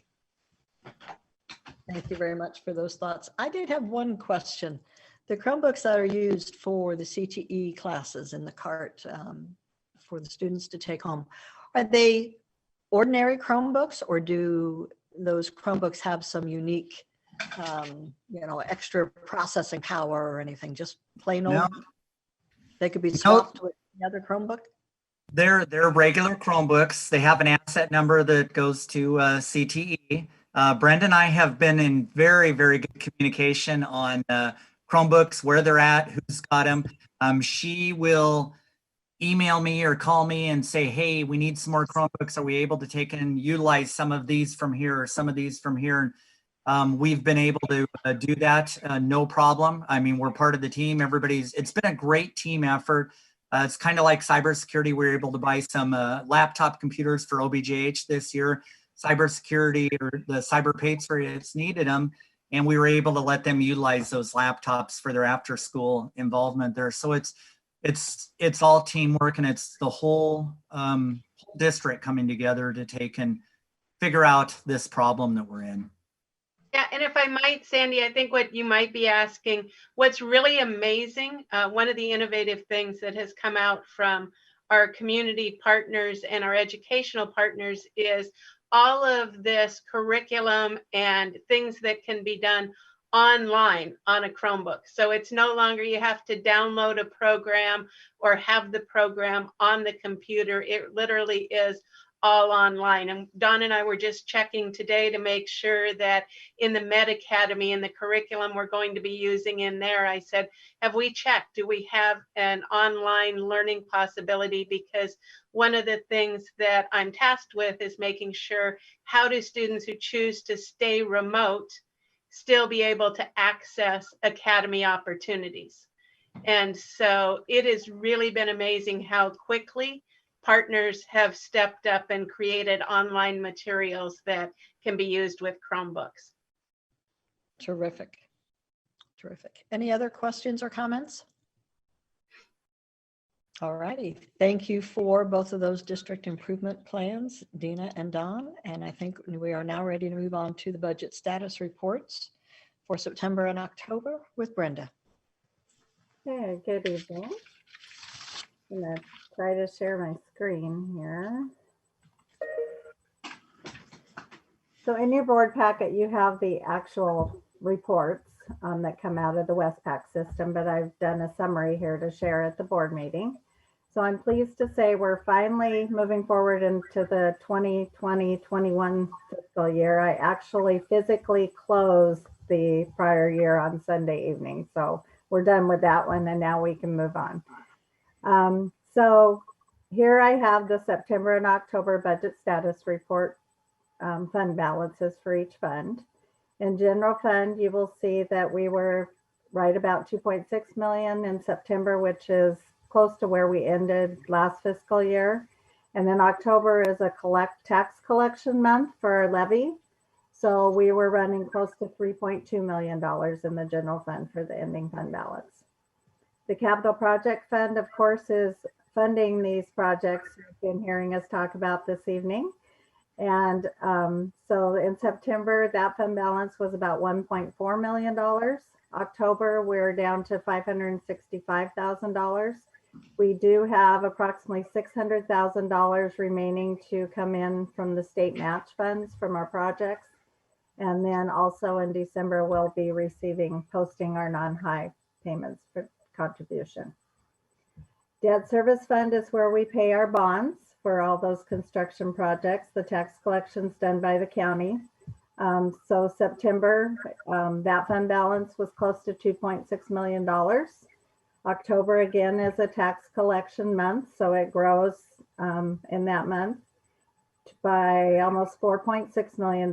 We will be making the interest and principal payment December 1st, which we did, so you will see that in upcoming months. Associated Student Body Fund, of course, that one's kind of staying steady because there's no fundraising going on during this COVID. So September, we've got $451,000, and then we had some interest come in. So October is about $452,000 in that. Transportation Vehicle Fund is just drawing interest right now. We received the depreciation payment at the year end. So September balance is about $250,800. And then we got about $40 in interest. So October is $250,840. And then of course we have our scholarship fund, which is located in the private purpose trust fund. The October balance for those is the Drake scholarship is a little over $208,000. That one is managed by the school district school board. The Mike Johnson Memorial Scholarship has $5,469 in it. And then the Bulk Memorial Scholarship is $25,676. So those are our fund balances for September and October. I believe Dr. Apostle sent you a schedule of the plan for the year. We have to wait for the county to send us their treasurer statement for us to post. So in January, the first meeting, you'll see November fund balance, and then the second meeting, you'll get December, and then we'll start being on track for one a month. So are there any questions? So Brenda, did we, just out of curiosity, have we made any payments out this year from the Drake Scholarship for anyone going to school in the fall? Not in this fiscal year. I think we had paid some right before we closed the year, if I remember correctly. Okay. Thank you. Any other questions or comments? I just want to say thank you for bringing this. For closing out the last year and being able to bring these forward. It helps to look at the picture. I remembered instantly October is a collection month, so it's always good information to have. And we can. Did you have anything, Dr. Apostle?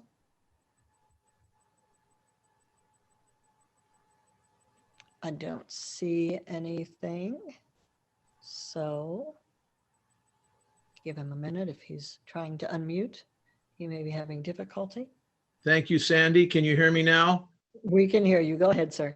Well, I can't say enough for Brenda. You know, everything that you've heard about this evening, the programs, the projects, that takes deep scrutiny of the budget, especially when we're not a wealthy district.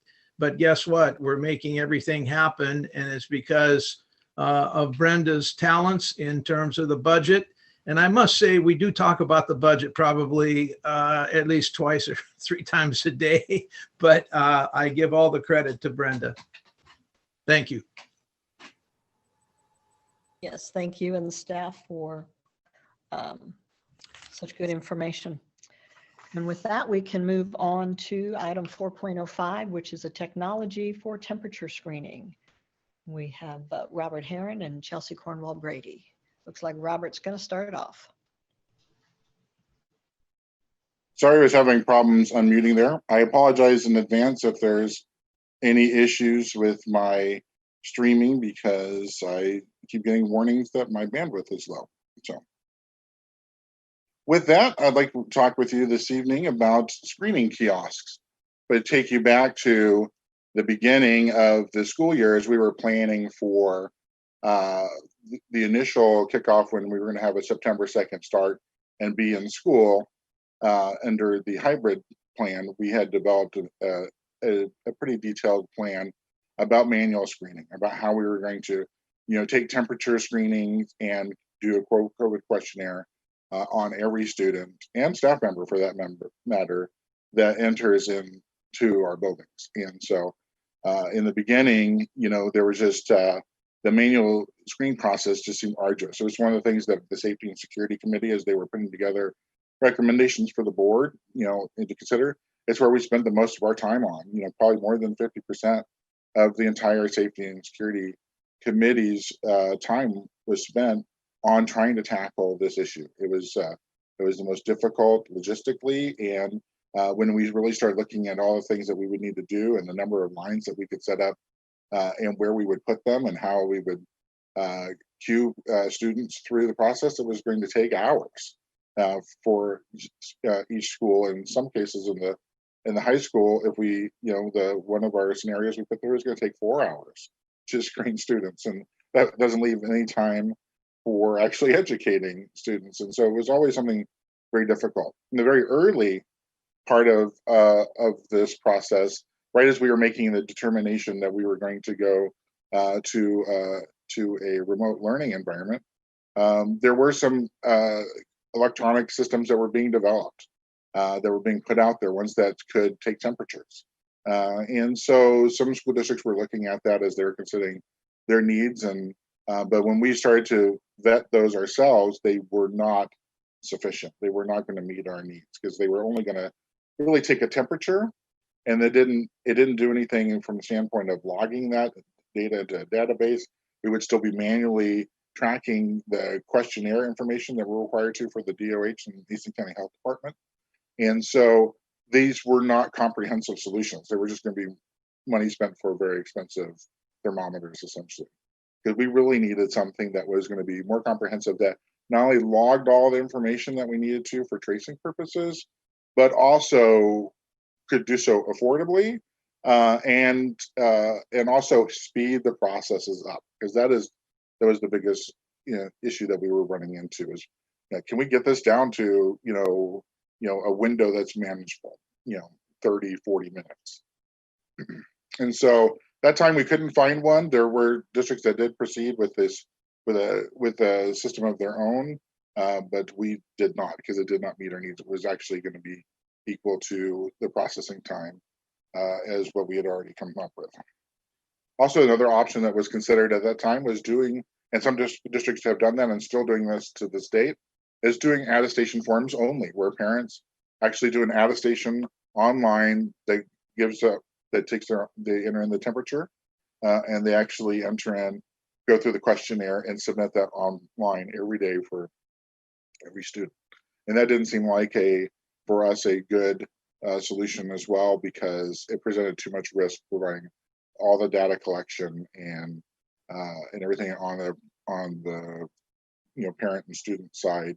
And we needed something that information could be verified. We needed the purpose of these questionnaires and screening is to reduce the risk, to have safer student population, so our students are safer and our staff are safer. And so we needed a better solution. So here recently, some new kiosk systems are coming around and evolving. So Dr. Paso was reached by a local vendor and wanted to talk about their solutions that they've come up with for electronic kiosk. And so after a meeting of explanation of what their service and what they could provide, we set up we arranged to have a trial set up at Olympic Middle School. And with that, I will hand this over to Chelsea, who can talk with you a little bit more about the trial there at OMS. All right, thank you. So I was definitely interested in being part of this trial because, as you heard Robert talk about, this screening issue of how we were going to get students in safely and effectively to where we could actually also provide education has definitely been our biggest stumbling block as we're preparing for any sort of return.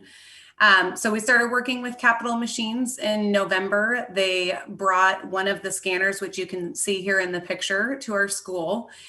We started off by using it at the staff entrance. I notified staff that we would be putting one in and how they would use it. And they had the same kind of picture in their mind that I did, which is, does this look like a giant metal detector? Like, what does the scanner even look like? But as you can see in this picture, it's actually about 4 feet high and pretty slender and easy to, lift or move if you have to. And so I was surprised by even just the appearance of it. Definitely easy to use. I mean, you can see here in the picture, I had sent this to Robert, but you walk right up to it, you put your face kind of in the outline, and it will read your temperature very quickly. And so again, we used it with staff first, great feedback from them. And then we moved it over to our student side. And so at OMS, as I've shared with you at previous meetings, we have about 55 students that come into our building, half in the morning and half in the afternoon. So we had a decent, student size to try it out with. The first day I asked our med tech to go ahead and use her thermometer as well, just go ahead and run them through this, and then you check it with your thermometer, because we wanted to see how accurate it was. How quick was it with kids? How quickly could they figure out how to use it? And then, of course, kind of the backup method. And again, it worked great. So you can also see it has a mask detection feature. And so I tried it out here by pulling my mask down. And if you put your face in that to get your temperature taken and you're not wearing your mask or wearing it properly, it will come up with a message that says, please put your mask on. So just another little feature on there. So while all of this was great and we really enjoyed using it for that week, we started to think about, so what does this actually look like for our screening process? And while this was handy to use, it only increased the speed of taking temperatures, which is really one small part of screening. So you heard Robert mention this, but taking temperatures, you also have to log the student's name and the temperature that was taken, the screening questions. So there's lots more to the process than just taking a temperature. So at that time, I actually reached out to Robert and said, I think this is really great, and I think it has a lot of potential, but we have to figure out how to speed up the other parts of the process, because otherwise we're going to have a bunch of students that had their temperatures taken very quickly and efficiently, but they're still now going to be in a crowd waiting to have the other parts of the screening process done. So we kind of put our heads together, and also I reached out to Capital Machines and just basically walked them through, here's what our needs are. We have our own district. Here's what we're trying to do as a district to make sure that kids are coming in safely. But we also need this part for the Department of Health. So Department of Health is saying we need to be able to pull records from you guys in case, we have a positive case. We need to be able to say on December 8th, what were the temperatures taken and who showed up to the school. So as we started working through these different parts of the screening process with Capital Machines, they started working with their IT department on what they could offer us.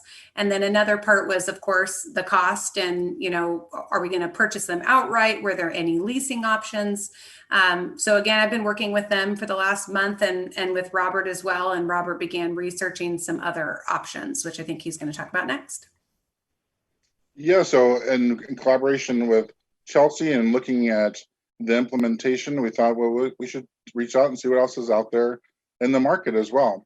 And so after doing some web searches, we identified 2 other companies that are doing similar things, and some were even further advanced in their implementation. And then Capital Business Machines was at that moment. And so we started talking with AT&T Capital Services and Loeffler, which is a company out of Minneapolis that specializes in specialized customized equipment for enterprise services. And so AT&T's solution, in their regional vice president actually was who I was working with, because they were excited at the idea of working with a school district and maybe even building a case study as a part of this, because currently they have been utilizing this mostly in healthcare and large corporate clients. And so where they need to process large amounts of people coming in on shift, and frequently, and especially some that are, more sensitive type career fields where that type of data needs to be available immediately to the health department. And so they have many integrated types of solutions. So AT&T wanted to provide something that was extremely comprehensive, from we give them scoping documents to where they do everything, come out, install everything, and do the integration with Skyward, anything that we need to, because that's what they're used to dealing with large clients. Everything is a very customized install and process, and their system also, instead of working on Wi-Fi or other means, they want to use their LTE network. And so they've been very great and professional to work with, and they've given us a proposal for consideration. And then also Loeffler, who also has done complete systems of this nature, also provided a proposal as well. So through that, we needed to build a complete scope. So what we were looking for is that as we started working with these companies and working towards finalization to proceed with a purchase with one of them, is we need to create an individual record for every student every day. And so, and it needs to be able to quickly scan the temperature, which of course the unit we use from Capital Business Machines did exactly that. Then the COVID questionnaire will be presented on the screen, which will be set up so that the questions would all be yes or no, and no answers, 100% no answers would allow the student to proceed. If there was a yes, then they would be sent over for further processing or reviewed by an attendant to actually work with them on trying to determine why they may be at risk. They need to be Wi-Fi or network capable of some capability, so it could, send the data instantly over into searchable files for the district, and maybe with some of them, maybe even we could take that data with our IT department and try to figure out a way to move it to Skyward, but that is an additional step. And then, of course, it all had to be installed prior to the January 25th deadline. So here is kind of just a table that worked together just to demonstrate what the scopes were and what each one of these vendors could provide. And so the scope that we're working off of is for 20 kiosks. Initially, we were looking at maybe using 12 or a smaller number, but as we identified the different schools and the different needs, it seems like 20 by the time we get to the appropriate, because the purpose is to, of course, reduce the amount of time for scanning and getting processing students. And one kiosk would not be enough for our elementary schools to get them through within 30 to 40 minutes, which is what our target goal is from the time the earliest students start to arrive to the last ones with the bell. And so we built the appropriate quotes for the appropriate number of kiosks that it seemed like it would take to do that. So that, and just to break that out for you, that would be 2 at each of our elementary schools. There would be 3 at OMS and OBJ. It would be 1 at the Early Learning Center. And then the remainder of the 20 would be at the high school, set up in 2 locations, and 1 to be given to athletics because they do a lot of screening as well. And so then the next line there is we're using barcodes or QR codes to individually identify the students. So all 3 systems allowed that because we need to be able to uniquely identify each record that the scanner is making to be identified to one person. So each student would be assigned a barcode or a QR code, depending on which network. Each one of them had a little bit different capability. And so the students would have they could have labels, they could be printed off labels with that scanner that they put them on a notebook, and they can be given many stickers. Perhaps that's one way of doing it. So they can put them on their notebook, they can put them on their backpack, they can put on a key tag on their backpack, they can wear a lanyard, so we can just come up with many solutions so we can make sure that a student has something on them that can scan them through that day. And then they need to have the quick temp scan capability, and all 3 do that. The next one is can incorporate questionnaire and screen. So AT&T's was no problem. Loeffler's system allows to do it, but they are just finalizing the customized portion of it. They already have like a preset one, but we want to make sure that our language works for the state of Washington and meets the county health department. And so that's why it's in yellow instead of green. But the last conversation I had with them yesterday, they said that they feel like they've worked that out. With CBM, I have it as a question mark because at the time of creating this, we did not have confirmation fully, but I have talked with just before the school board meeting tonight with the sales rep, and he said absolutely, and they have that capability. It did add a little bit of cost, but it's very negligible. It's still, their price is very competitive over the others, even with adding that feature. The next is can it transmit the records via Wi-Fi or network? All 3. CBM and Loeffler does it through Wi-Fi, and AT&T does it through their LTE network. Next question is, does it include setup of the units at our site? And at AT&T, of course, is very comprehensive, and we wouldn't even touch anything until they're ready to train us. CBM's is a little bit less, but since they're a local company, they will actually deliver it. They will help us to set up and install them, and they'll work with us on the integration. So they promise that they'll be there with us with everything that they can. And then the next section is includes or the monthly lease is an option, because that was one of the requests we wanted them to, so we knew what our financial options were depending on price and our budget and what made the most sense. We asked for that. CBM and AT&T both offer a monthly lease. Loeffler does not. And is the service local? And AT&T and CBM, they do offer have CBM local. Loeffler is at Minneapolis, and they would not provide much hands-on without additional compensation. And so the last one is, I added it in the bottom, is face recognition, because we didn't ask for that as capability. It's not really necessary because we can see clearly whether someone had their mask on, but it is a nice feature to have. And as you can see there, that CBM and Loeffler's units do have them on there, but AT&T's, it would be a customized service because they've just not ever had that request to have that added to their system. So the next steps. Well, one thing that Chelsea and I have been looking at this, and we've been talking with our principal group today in our meeting, and we were talking about implementation. It's becoming pretty clear that we probably should include having staff units that are separate from the student units. So, our staff enter in the building at different entry points. We wouldn't want them in the staff does not necessarily line up with when our students are arriving.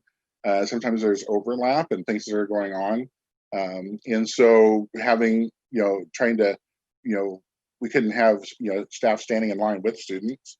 And we wouldn't it wouldn't be good to have the optics of having, staff bypassing students in line either to go through the full screening. We could continue with the process we have now where staff members have, manual temperature taking and log them in a book. But the issue then becomes we have a disparate system for the Department of Health and the Health Department, where we have, books and logs we'd hand over to them for staff, and we have this great electronic system for students. So I think for the purposes of being for continuity and keeping that data together, because it's not something that we personally use. This is really for other groups that would be really helpful. And the cost, is running around, $3,500-ish per unit, and with all the features, if we were to pay for them cash, and it seems, even though we're always concerned about the budget, it seems like a worthwhile expense to consider. The next is we're going to finalize the scope tomorrow with the last minute changes to the quotes for everybody, and we want to select a vendor right away and begin the procurement process, because most of these units is about 2 to 3 weeks for the lead time, which is really fast if you think about it.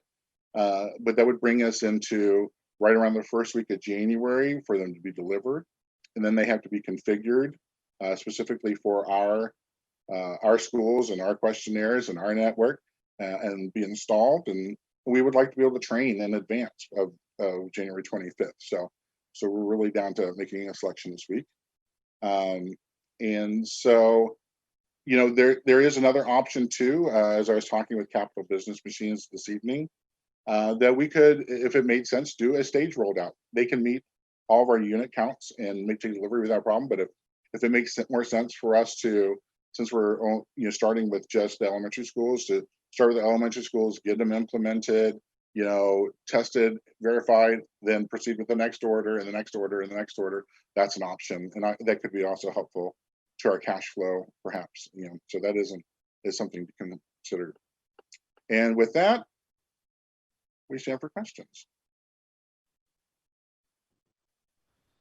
Who'd like to go first? So, Robert, is it possible to get the questionnaire in a language other than English, so Spanish, for example? Yep, it can be put into any language that we want. Now, so we could then have to break up the questionnaire into buttons by language, and then and then they can select it, or we could have a default to English questions and then press a button if somebody comes up and says, you know, on the side, they can change it. So there's a lot of customizable features to be able to do that. So there would have to be an attendant at each machine?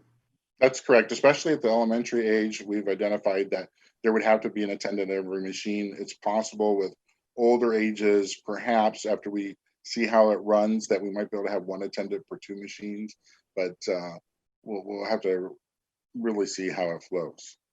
And what ages? I mean, we have students that don't know how to read.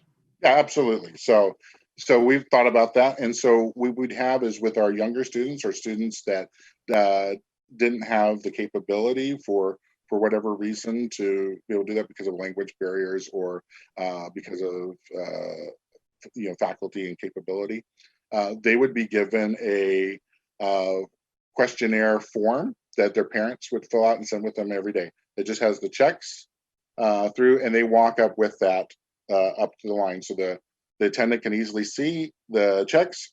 They hit the button on things, so it's logged in the system. And so we still keep everybody in the same electronic format.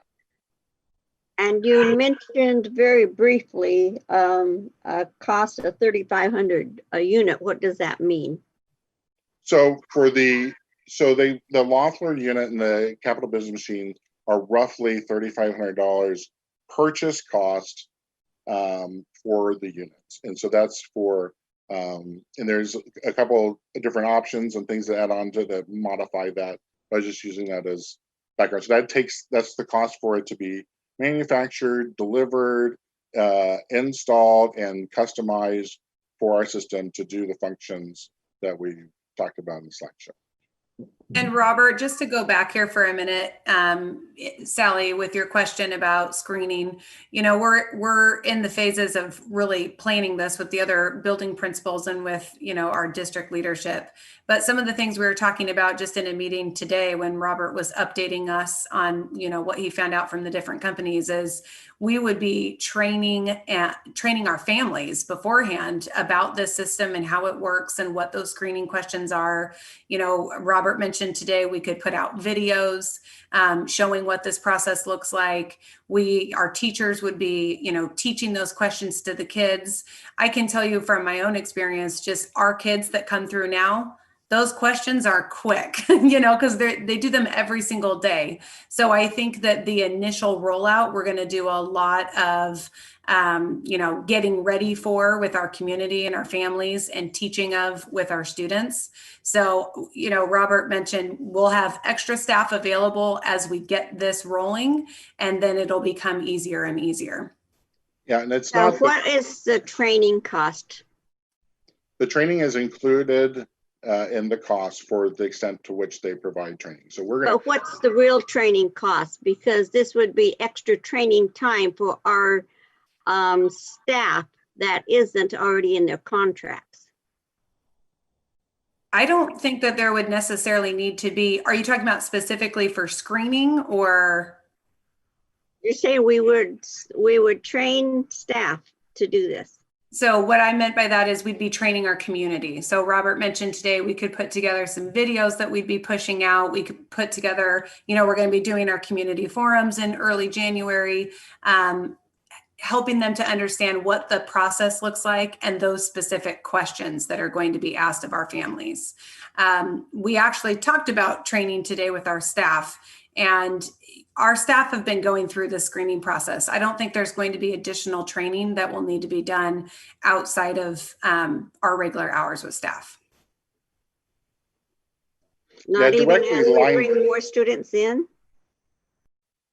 Because right now you're doing it with a very few students. You did it with like about 25 students. And so how much time did that take? As far as training staff, so Robert, do you want to? Oh, no, she wants to know the per student time to screen them roughly is it taking now? And so in my observations, I'm not sure exactly at OMS, but at least with everything that I've observed and everything to date, it's taking about a minute to screen each student. So it's taking a minute right now with the machine.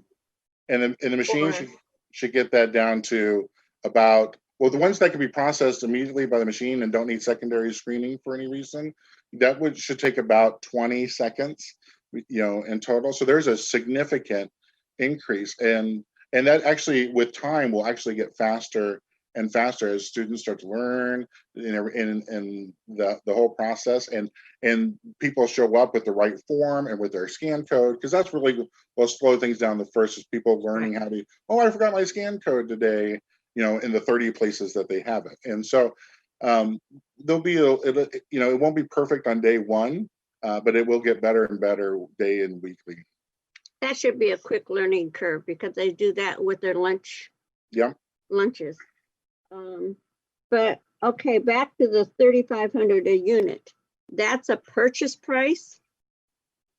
Yes, it's a purchase price. Yeah. So on the chart, it said that some will lease them. Yep. So we have a price that's, What's I the don't remember difference? the lease price off the top of my head. And I don't want to accidentally quote something that's incorrect, but there is a monthly lease price per unit. I want to say it's in the ballpark of like $100 and something. But Robert, or maybe this question's for Brenda, that cost is reimbursable through CARES, right? I mean, when we have a cost that's tied directly to COVID, those costs can be reimbursed through. The CARES funding is fully allocated now beyond, so this would be beyond that. But it would There's be additional funding coming available. That's right. So as additional funding becomes available and identified, these could be used against that. I mean, there's still additional funding through the CARES Act that's available, and it just hasn't been trickled down from the state yet. Okay. All of ours has been allocated out. So our funding, but I mean, there's still funding coming from the governor's office through Commerce back down to the communities. So, okay. And then we're expecting Congress to issue another bill, but I think, if it's something, I fully imagine these will be reimbursable costs. And also, Robert, I just looked up that leasing price. It is $102 per unit. I think it was up to a little bit for the additional module that they had to do for the questionnaire, but yeah. After that. Is that per month? Per month, per unit. Okay. Per unit. Well, Which when you add up all the lease payments, it's only nominally higher than the purchase price. It was like maybe 200 and something ish per machine over the whole term of the lease. And so there is an advantage of doing that, especially if we're waiting for future funds. That would allow us to take only little pieces out of cash flow until we can identify future funding for that. Well, if these machines are pretty new and they've been developing them quite quickly, I'm concerned about maintenance. So usually if you have a lease, that's included. You have a purchase, you're on your own, and then you have to pay for repairs. Yeah. And hopefully this isn't going to be a long-term need. So then we're going to have all these machines sitting around that we don't need. So how do we weigh those things? That is definitely why we've all been leaning towards lease. Lease has been, is lighter on the cash flow situation. It also, provides us, so we're not owning a whole bunch of equipment at the end of this. It goes back to somebody we paid for its use. And there is a benefit of some additional support. I think that there was X number of, if memory serves, of units they would provide as replacements during the leasing period.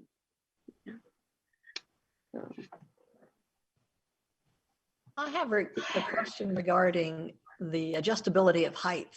Not everybody's going to be the same height, and obviously we have, smaller students and taller students and wheelchairs. So how adjustable are they? That's a great question, and so it's actually better than adjusting it. It's very, very sensitive equipment, and you just only have to adjust the distance that you are away for it to line up with your face. And so Taller people, would have to get further away than someone else. But yeah, so that is something that's already built into the system that adjusts for height accordingly within the scanner. Wonderful. And I'm going to go out on a limb here and suppose that this is not included in there, but it wouldn't read to you if you were sight impaired. Wouldn't read the questionnaire out loud or. Yeah, in a case like that, the attendant would provide additional help for people with vision impairment. All righty, thank you. Any other questions or comments from other board members? Dr. Apostle? Yes, in the pandemic era, I believe to be moving in the right direction as a school system, it's the price of doing business in this pandemic. I can only picture a cold and rainy day with elementary kids, middle school kids, junior high kids, and high school kids in long lines waiting to be manually screened. That was a frightening picture for our subcommittees, and to be quite honest, it's still a frightening picture for me. But I just think that we need to move forward and install this equipment and train our people, train our families, and move forward. I don't think quite frankly, I don't think we have a choice unless we want to manually screen our kids in the cold, in the rain, in long lines, with different people screening. I think it would be, quite frankly, a mess. I like the idea too, but I think, I wonder, Sally made the comment that, this might be a short-term thing when this is all over. What do we do with these extra units? And I'm thinking maybe this isn't going to be a one and done. I mean, this could be an ongoing commitment to health every winter, every day of school. I mean, we could find out who's coming to class with a fever to start with and, get them off to the nurse and back home. I see it has a lot of other advantages. So I don't know if it'll be a one and done thing. So any other questions or comments? All righty. With This that, may be around, I don't know if it's a concern. It's always a concern when we're putting information into systems around our kids. So, I can that's quickly speak to some of the the security about the data. One of the great things about the system is that the information that's stored is stored as a number. So if anyone looks at the data, the individual identifiers of who they are is just a number. It never includes the student name or the staff name. It's only at the point where we need to turn that over to the Mason County Health Department or something that we would then run a specific query that would then convert those numbers to names and provide that data if it was required to another agency. Otherwise, it's our intent to always keep that data completely granular and secure without any identifying information. Thank you. thank you very much. With that, are we ready to move on to the consent agenda? Thank you, Robert and Chelsea, for that information. That's got a lot of potential. So we'll see what you decide this week. We can move on to the consent agenda. Is there a motion to approve the consent agenda? I move the consent agenda minus the first item that we needed to strike. second. It's been moved and seconded to approve the consent agenda. Is there any further discussion? All those in favor say aye. Aye. Aye. Aye. Any opposed? Alrighty, the consent agenda is passed. That takes us on to the discussion and action items. We only have one item there, and it's the proposed constitution for forming a Cedar High School associated student body. And I think we have Stacy Anderson here to report to us. Well, good evening, everyone. Thank you for letting me come speak to you about this important issue. Cedar High School, as you know, started this fall, and we are off to a great start. The students have now prepared, with guidance from our one of our teachers, they prepared a constitution. And we had a student body meeting on, let me just look here. It was on Tuesday the 1st, and we, the students voted to approve the Constitution with a vote of 30-3. So we're bringing it to the school board for your approval and to hopefully form the Cedar High School Associated Student Body. Are there any comments or questions? Who'd like to go first? No, okay.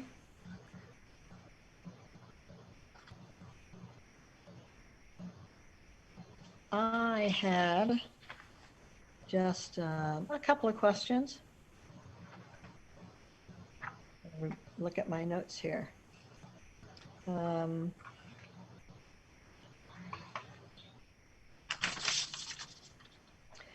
It looks like there is the formation of two councils. One would be the executive council, and one would be the advisory representative council, correct? Correct. And they talk about how they're going to be elected from within the two councils.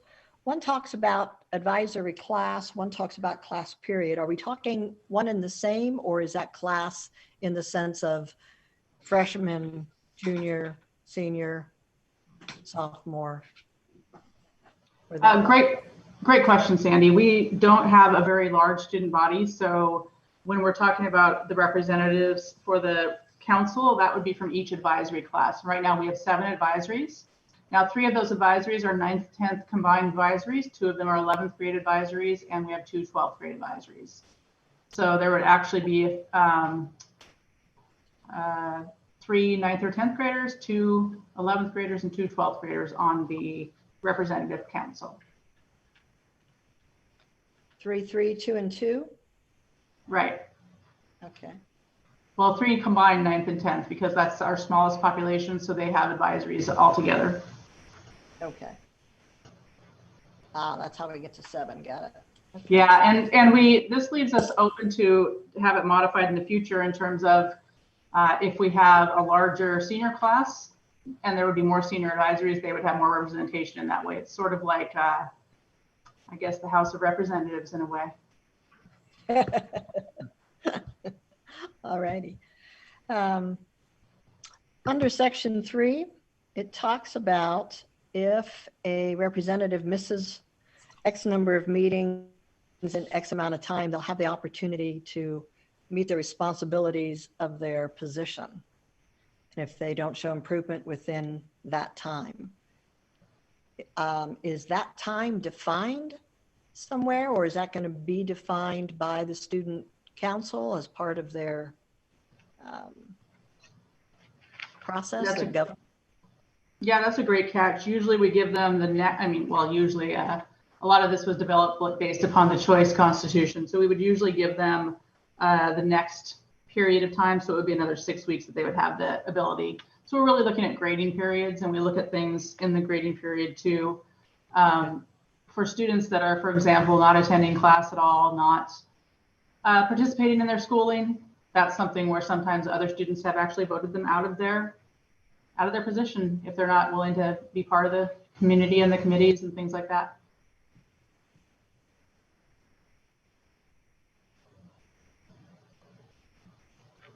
I'm afraid I didn't get that. I apologize. It's, being the principal of 2 schools is an interesting challenge sometimes. So one of the, the ASB advisor for Cedar High School has been in the past the ASB advisor for choice. So we took the choice constitution and the students looked at it and revised it and did some modifications to it. So I was just trying to explain that in the past, it does not, you're right, in section 3, it's not specific about what the time frame would be.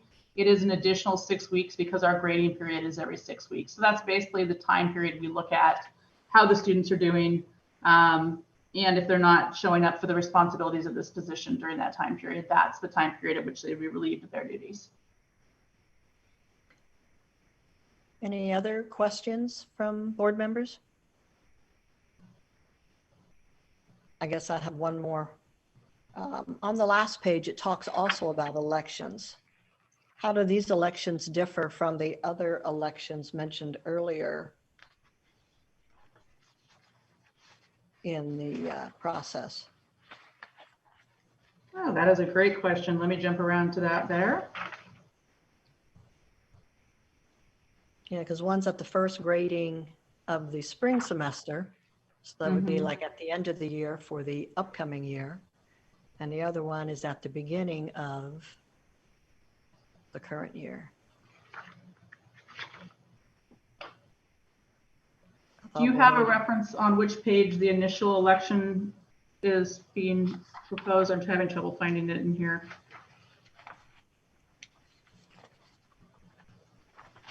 Because I know it's on that last, our goal is to do it that last, you know, at the end of the spring, we would vote for the next year. So that's that last page. But I'm having trouble finding where it has other elections.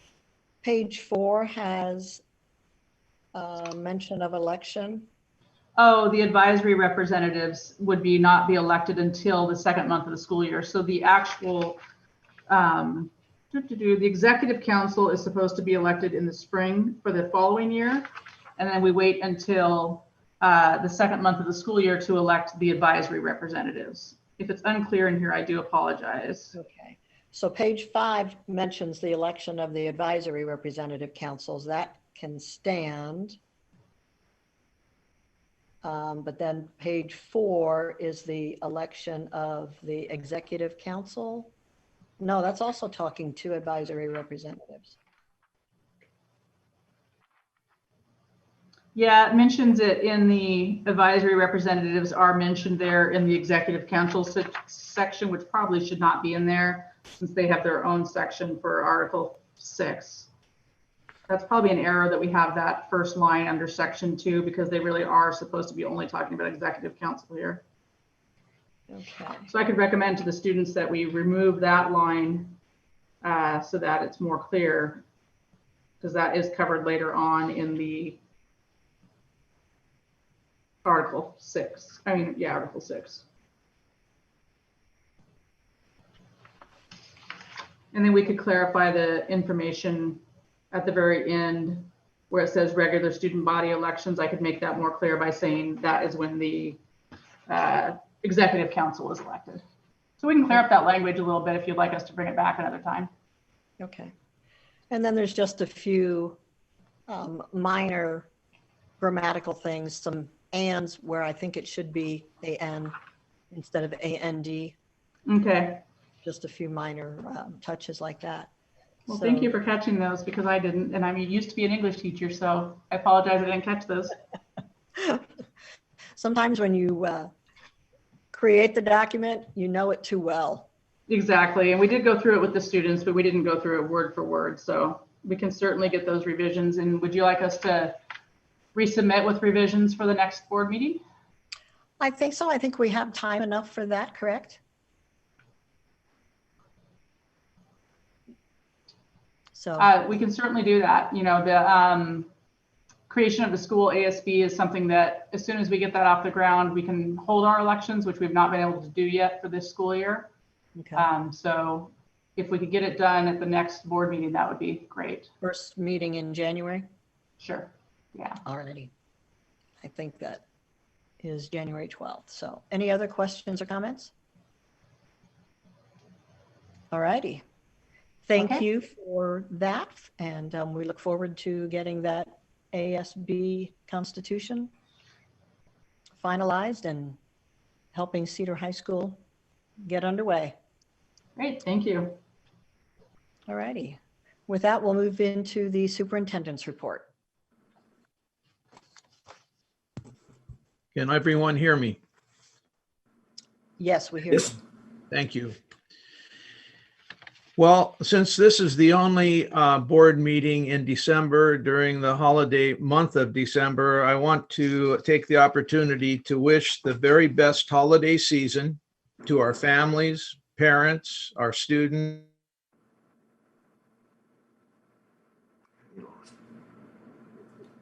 And we just lost you, sir.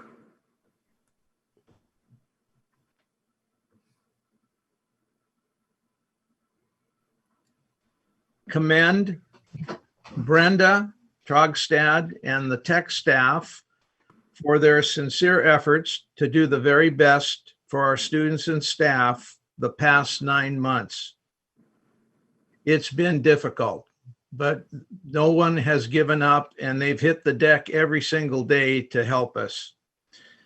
I especially want to thank Bob McMath for his continuous dedication as a host for dozens and dozens and dozens of Zoom meetings the past year, and always being available to all of us regardless of the challenges that we face every day.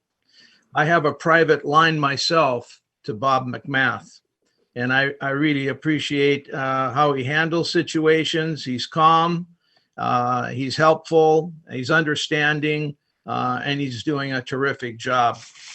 I also want to mention, you're welcome, Bob. I also want to mention the other members of the department, Glenn Shorten, Joy Harnish, Jason Sheets, Ian Dinnan, Brian Carney, Aaron Miller, and Doug Fairhurst. They're doing a terrific job. And without them, I don't even want to think about where we would be.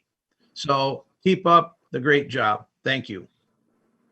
That's all I have. Thank you very much. At this point, we come to the second part of the agenda for community comments.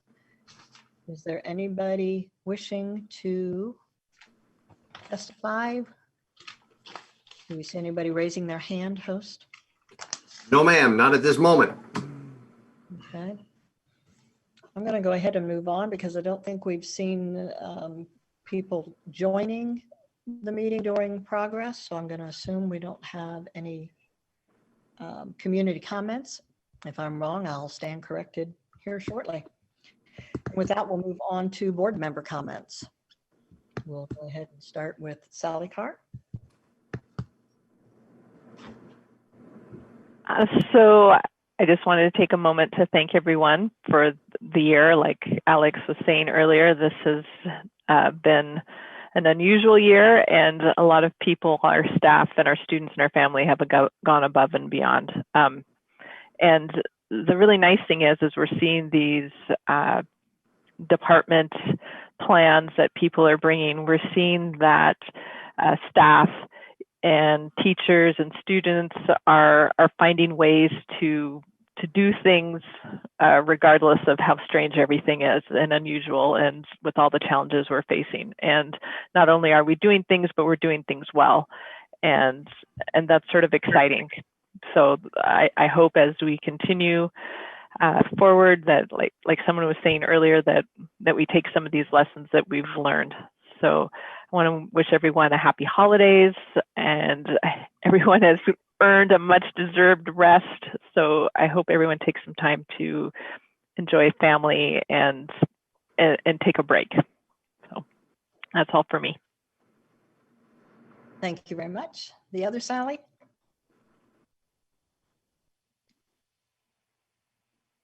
Just similar to Sally Kay, just really appreciate the innovation and creativity that has continues to come from this experience that we're going through, and appreciate the young people that came and presented to us today, hoping that we can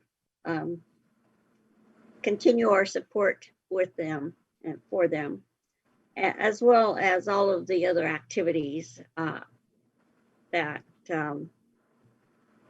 our students are participating in, and hoping that more of the clubs and different activities become organized. So hoping too that that we're encouraging our young people, because one thing during this time is, you know, I'm still concerned about, before this hit us, we were really concerned about kids being on screen time too many hours a day. And now we're forcing them to do this. I hope some studies are going on, and I hope that our young people and our families do have some time to take a break and get outside and get some exercise, get some fresh air. In my world with early learning and outdoor programs, we have a saying, there's no bad weather, just bad clothes. So layer up and get out and have some fun. That's all for me. I like that. Carrie, would you go next, please? Just want to thank everybody for the reports tonight. I did especially love hearing from the students. It just feels like we've been a little disconnected from hearing things like that. And that was really wonderful.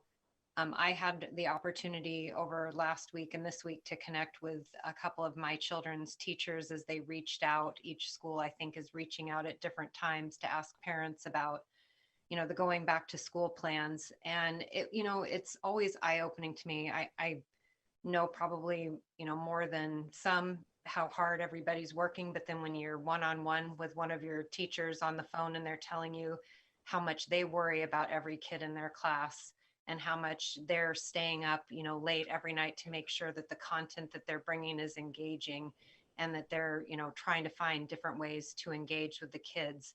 And so I know that we've got so many wonderful, caring staff members, whether that's teachers, paras, everybody that's working in the schools and online is just doing so much. And I really, truly hope that people do get a chance to unplug and breathe and step away from the computer and the Zoom meetings and the online things for the holiday break that people get, and that they can spend time with some people that they love, connecting in whatever way that they can safely, and that we can all come back and hopefully continue to move forward into next year. Thank you very much. And Lynn? Yeah, I just want to echo what you know, everyone else had to say tonight, but I did want to mention I had the opportunity to watch Chris Reichdahl give a presentation to the State Board of Education, and there were a few key things that he talked about that just kind of resonated with me. You know, first of all, he was talking about pressing for a hold harmless so that school districts can get kids back in school and not have that fear of liability and financial harm. So I think that's really important. But he was saying that equally important is that we need to be looking at this time as a time for transformation. So I just want to highlight a few of the things that he said, because I thought they were, and they're probably things you guys already have been thinking about. I know a lot of these things are things that our school district is already doing, and that just makes me really proud. But the first thing that he pointed out is that there's just a lot of kids throughout the state who are getting D's and F's at record numbers. And he basically said this has to do with like, you know, our teachers, our districts are trying to take content that they were teaching in person and roll it over to a digital platform. And he's saying it's not about the content, it's about isolation and lack of connection and lack of support for the students. So he's really pushing for shifting from a focus on testing standards and things like that to one that's support-based and intervention strategies, mental health, you know, secure housing, all those kinds of things that make our students successful. So I thought that was really important for us to think about during this time. It's so easy to focus on what's right in front of us, but we could be taking this time and really transforming the way that we look at schools and our students' success. So the other things he talked about was access to early learning. I sat in on a lot of legislative committees last week, and that's something that's being talked about across the board in the legislature, is just that need for early childhood education, early learning, childcare, you know, all those things. he did talk about the 24 credit diploma and called it ridiculous. So this was really kind of exciting to hear some of the presentations tonight with our academies and the Met building and, you know, all the work that our CT group is doing. And it's just kind of neat to hear that, you know, he's saying we need to significantly rethink our kids' junior and senior year and reform that. He talked about dual language and not just looking at language as a requirement for college applications, but really looking at it as a true language program throughout high school. And then he talked about a balanced calendar, and he used the pandemic, or he talked about summer slide back, but then he really used the pandemic to say, how are we going to get these kids caught up? And said, we're really the only nation that does this kind of summer off thing, you know, where a lot of places, they have the same number of days they go to school, but they just break it out over smaller breaks so that you don't have that big slide back. So anyhow, I just think that there were a lot of really great takeaways from his presentation. And I think the biggest thing is just looking at an opportunity for us to kind of transform, you know, what we're learning from this pandemic. So that's all I've got. Thank you very much, Lynn, for that. And I'll keep my comments very brief. We still have a few items on our agenda yet. So Merry Christmas and a healthy, happy New Year to all.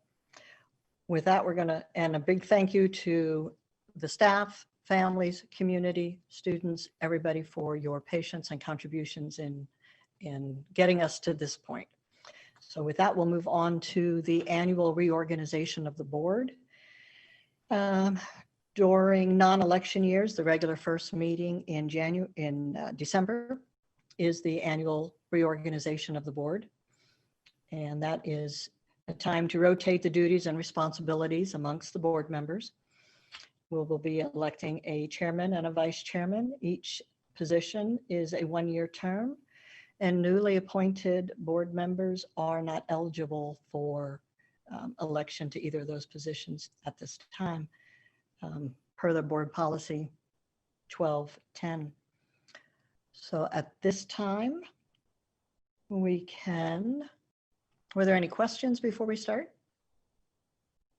Okay, at this time, we'll call for nominations for the chairman position. Are there any nominations from board members? I would like to nominate Sally Carr for the board chairman. No, second that. It's been moved and seconded. If elected, Sally, would you be willing to serve? Yes. All righty.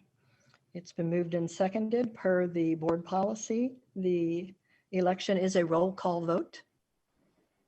And I will start with Sally Brownfield. Do you vote for Sally Carr to be elected as chairman of the school board for another year? For a year. Yes. Yes. All righty. Carrie Davidson. Yes. Lynn Eaton. Yes.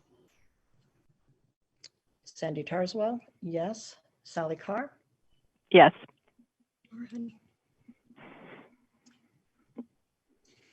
All righty. We have 5 yeas and 0 nays. So Sally Carr is elected.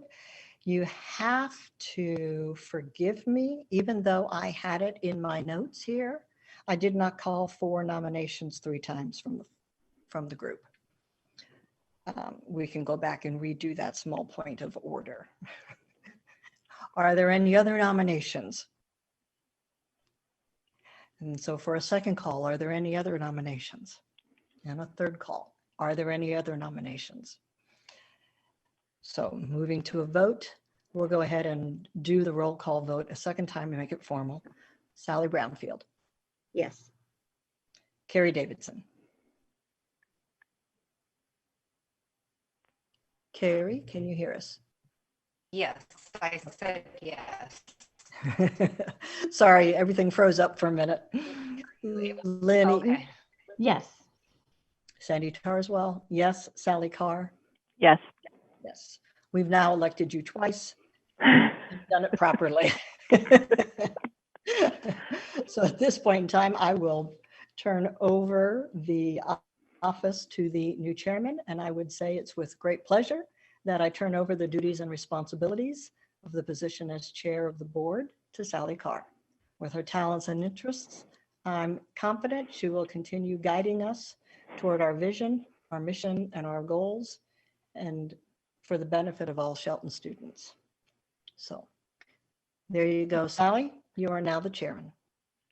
Thank you, Sandy. And Sandy, I'd like to take a moment to thank you for being our chair for the past 2 years. You've done an amazing job, kept us focused, kept all the details in order, kept us going in the direction that our district has set as our goal and our vision. So thank you for your service as chair for the last 2 years.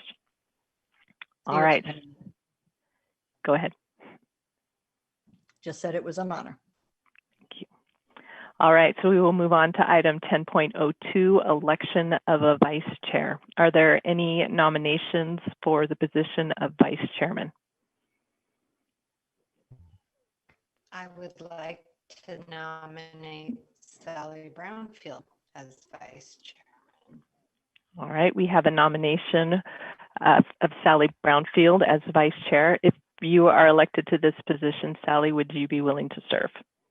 Yes. Excellent. All right, so I will call for nominations a second time. Any other nominations? And third chance for nominations. Are there any other nominations? Did we second Sally Brownfield's nomination? Oh, well, yes, we probably should. Would anyone like to second that? I'll be happy to. Excellent. Thank you, Sandy. Are there any other nominations for the position of vice chair? All right, so hearing none per board policy, we will do a roll call vote. I will start with Carrie Davidson. Yes. Lynn Eaton. Yes. Sandy Tarzwell. Yes. Sally Carr also votes yes. Sally Brownfield. Yes. All right, so Sally Brownfield has been nominated as vice chair for the next year. Thank you very much. I'm pleased to have the opportunity to serve with you. And I with you. And thank you for filling the vice chair this past period. And look forward to going forth in all the endeavors, the goals, and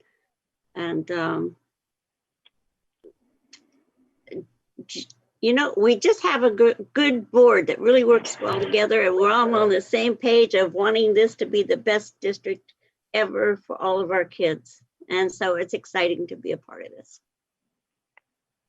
Thank you all. Excellent. All right, so moving on to item 11, we have an exempt session tonight to look at employee performance and associated compensation. There is the possibility of action afterwards. So we will go ahead at this point and close the public meeting. This room will stay open, and I'm assuming we're going to move into a breakout room. Is that the plan? Who is going to manage the breakout room? I believe, Brenda, are you going to be in on this meeting? I believe so, yes. So I can do it. All right. Okay. Then I will assign you the duties of co-host, Okay. and I will exit. And so, Bob, we do need to leave this meeting open so that we can come back into public session. So will we still be able to do that? I do believe so. Once Brenda has control of the co-host, she can then break everybody into the breakout room and then come back to the main meeting when she's done. Perfect. Excellent. Well, thank you. Alex. Sally, if I may, real quick, I would just like to thank Sandy for her outstanding leadership during difficult times. She did a magnificent job, and things were pretty tough at times, but she led us through it. And I want to wish the board and the new leadership the very best in 2021. And I look forward to ending my tenure with you. Thank you. Thank you, Alex. All right, so I guess board members and Alex and Brenda, and I believe Terry will probably be coming. All right, perfect. So Bob, I don't have the capability to do a breakout room yet. Have you moved?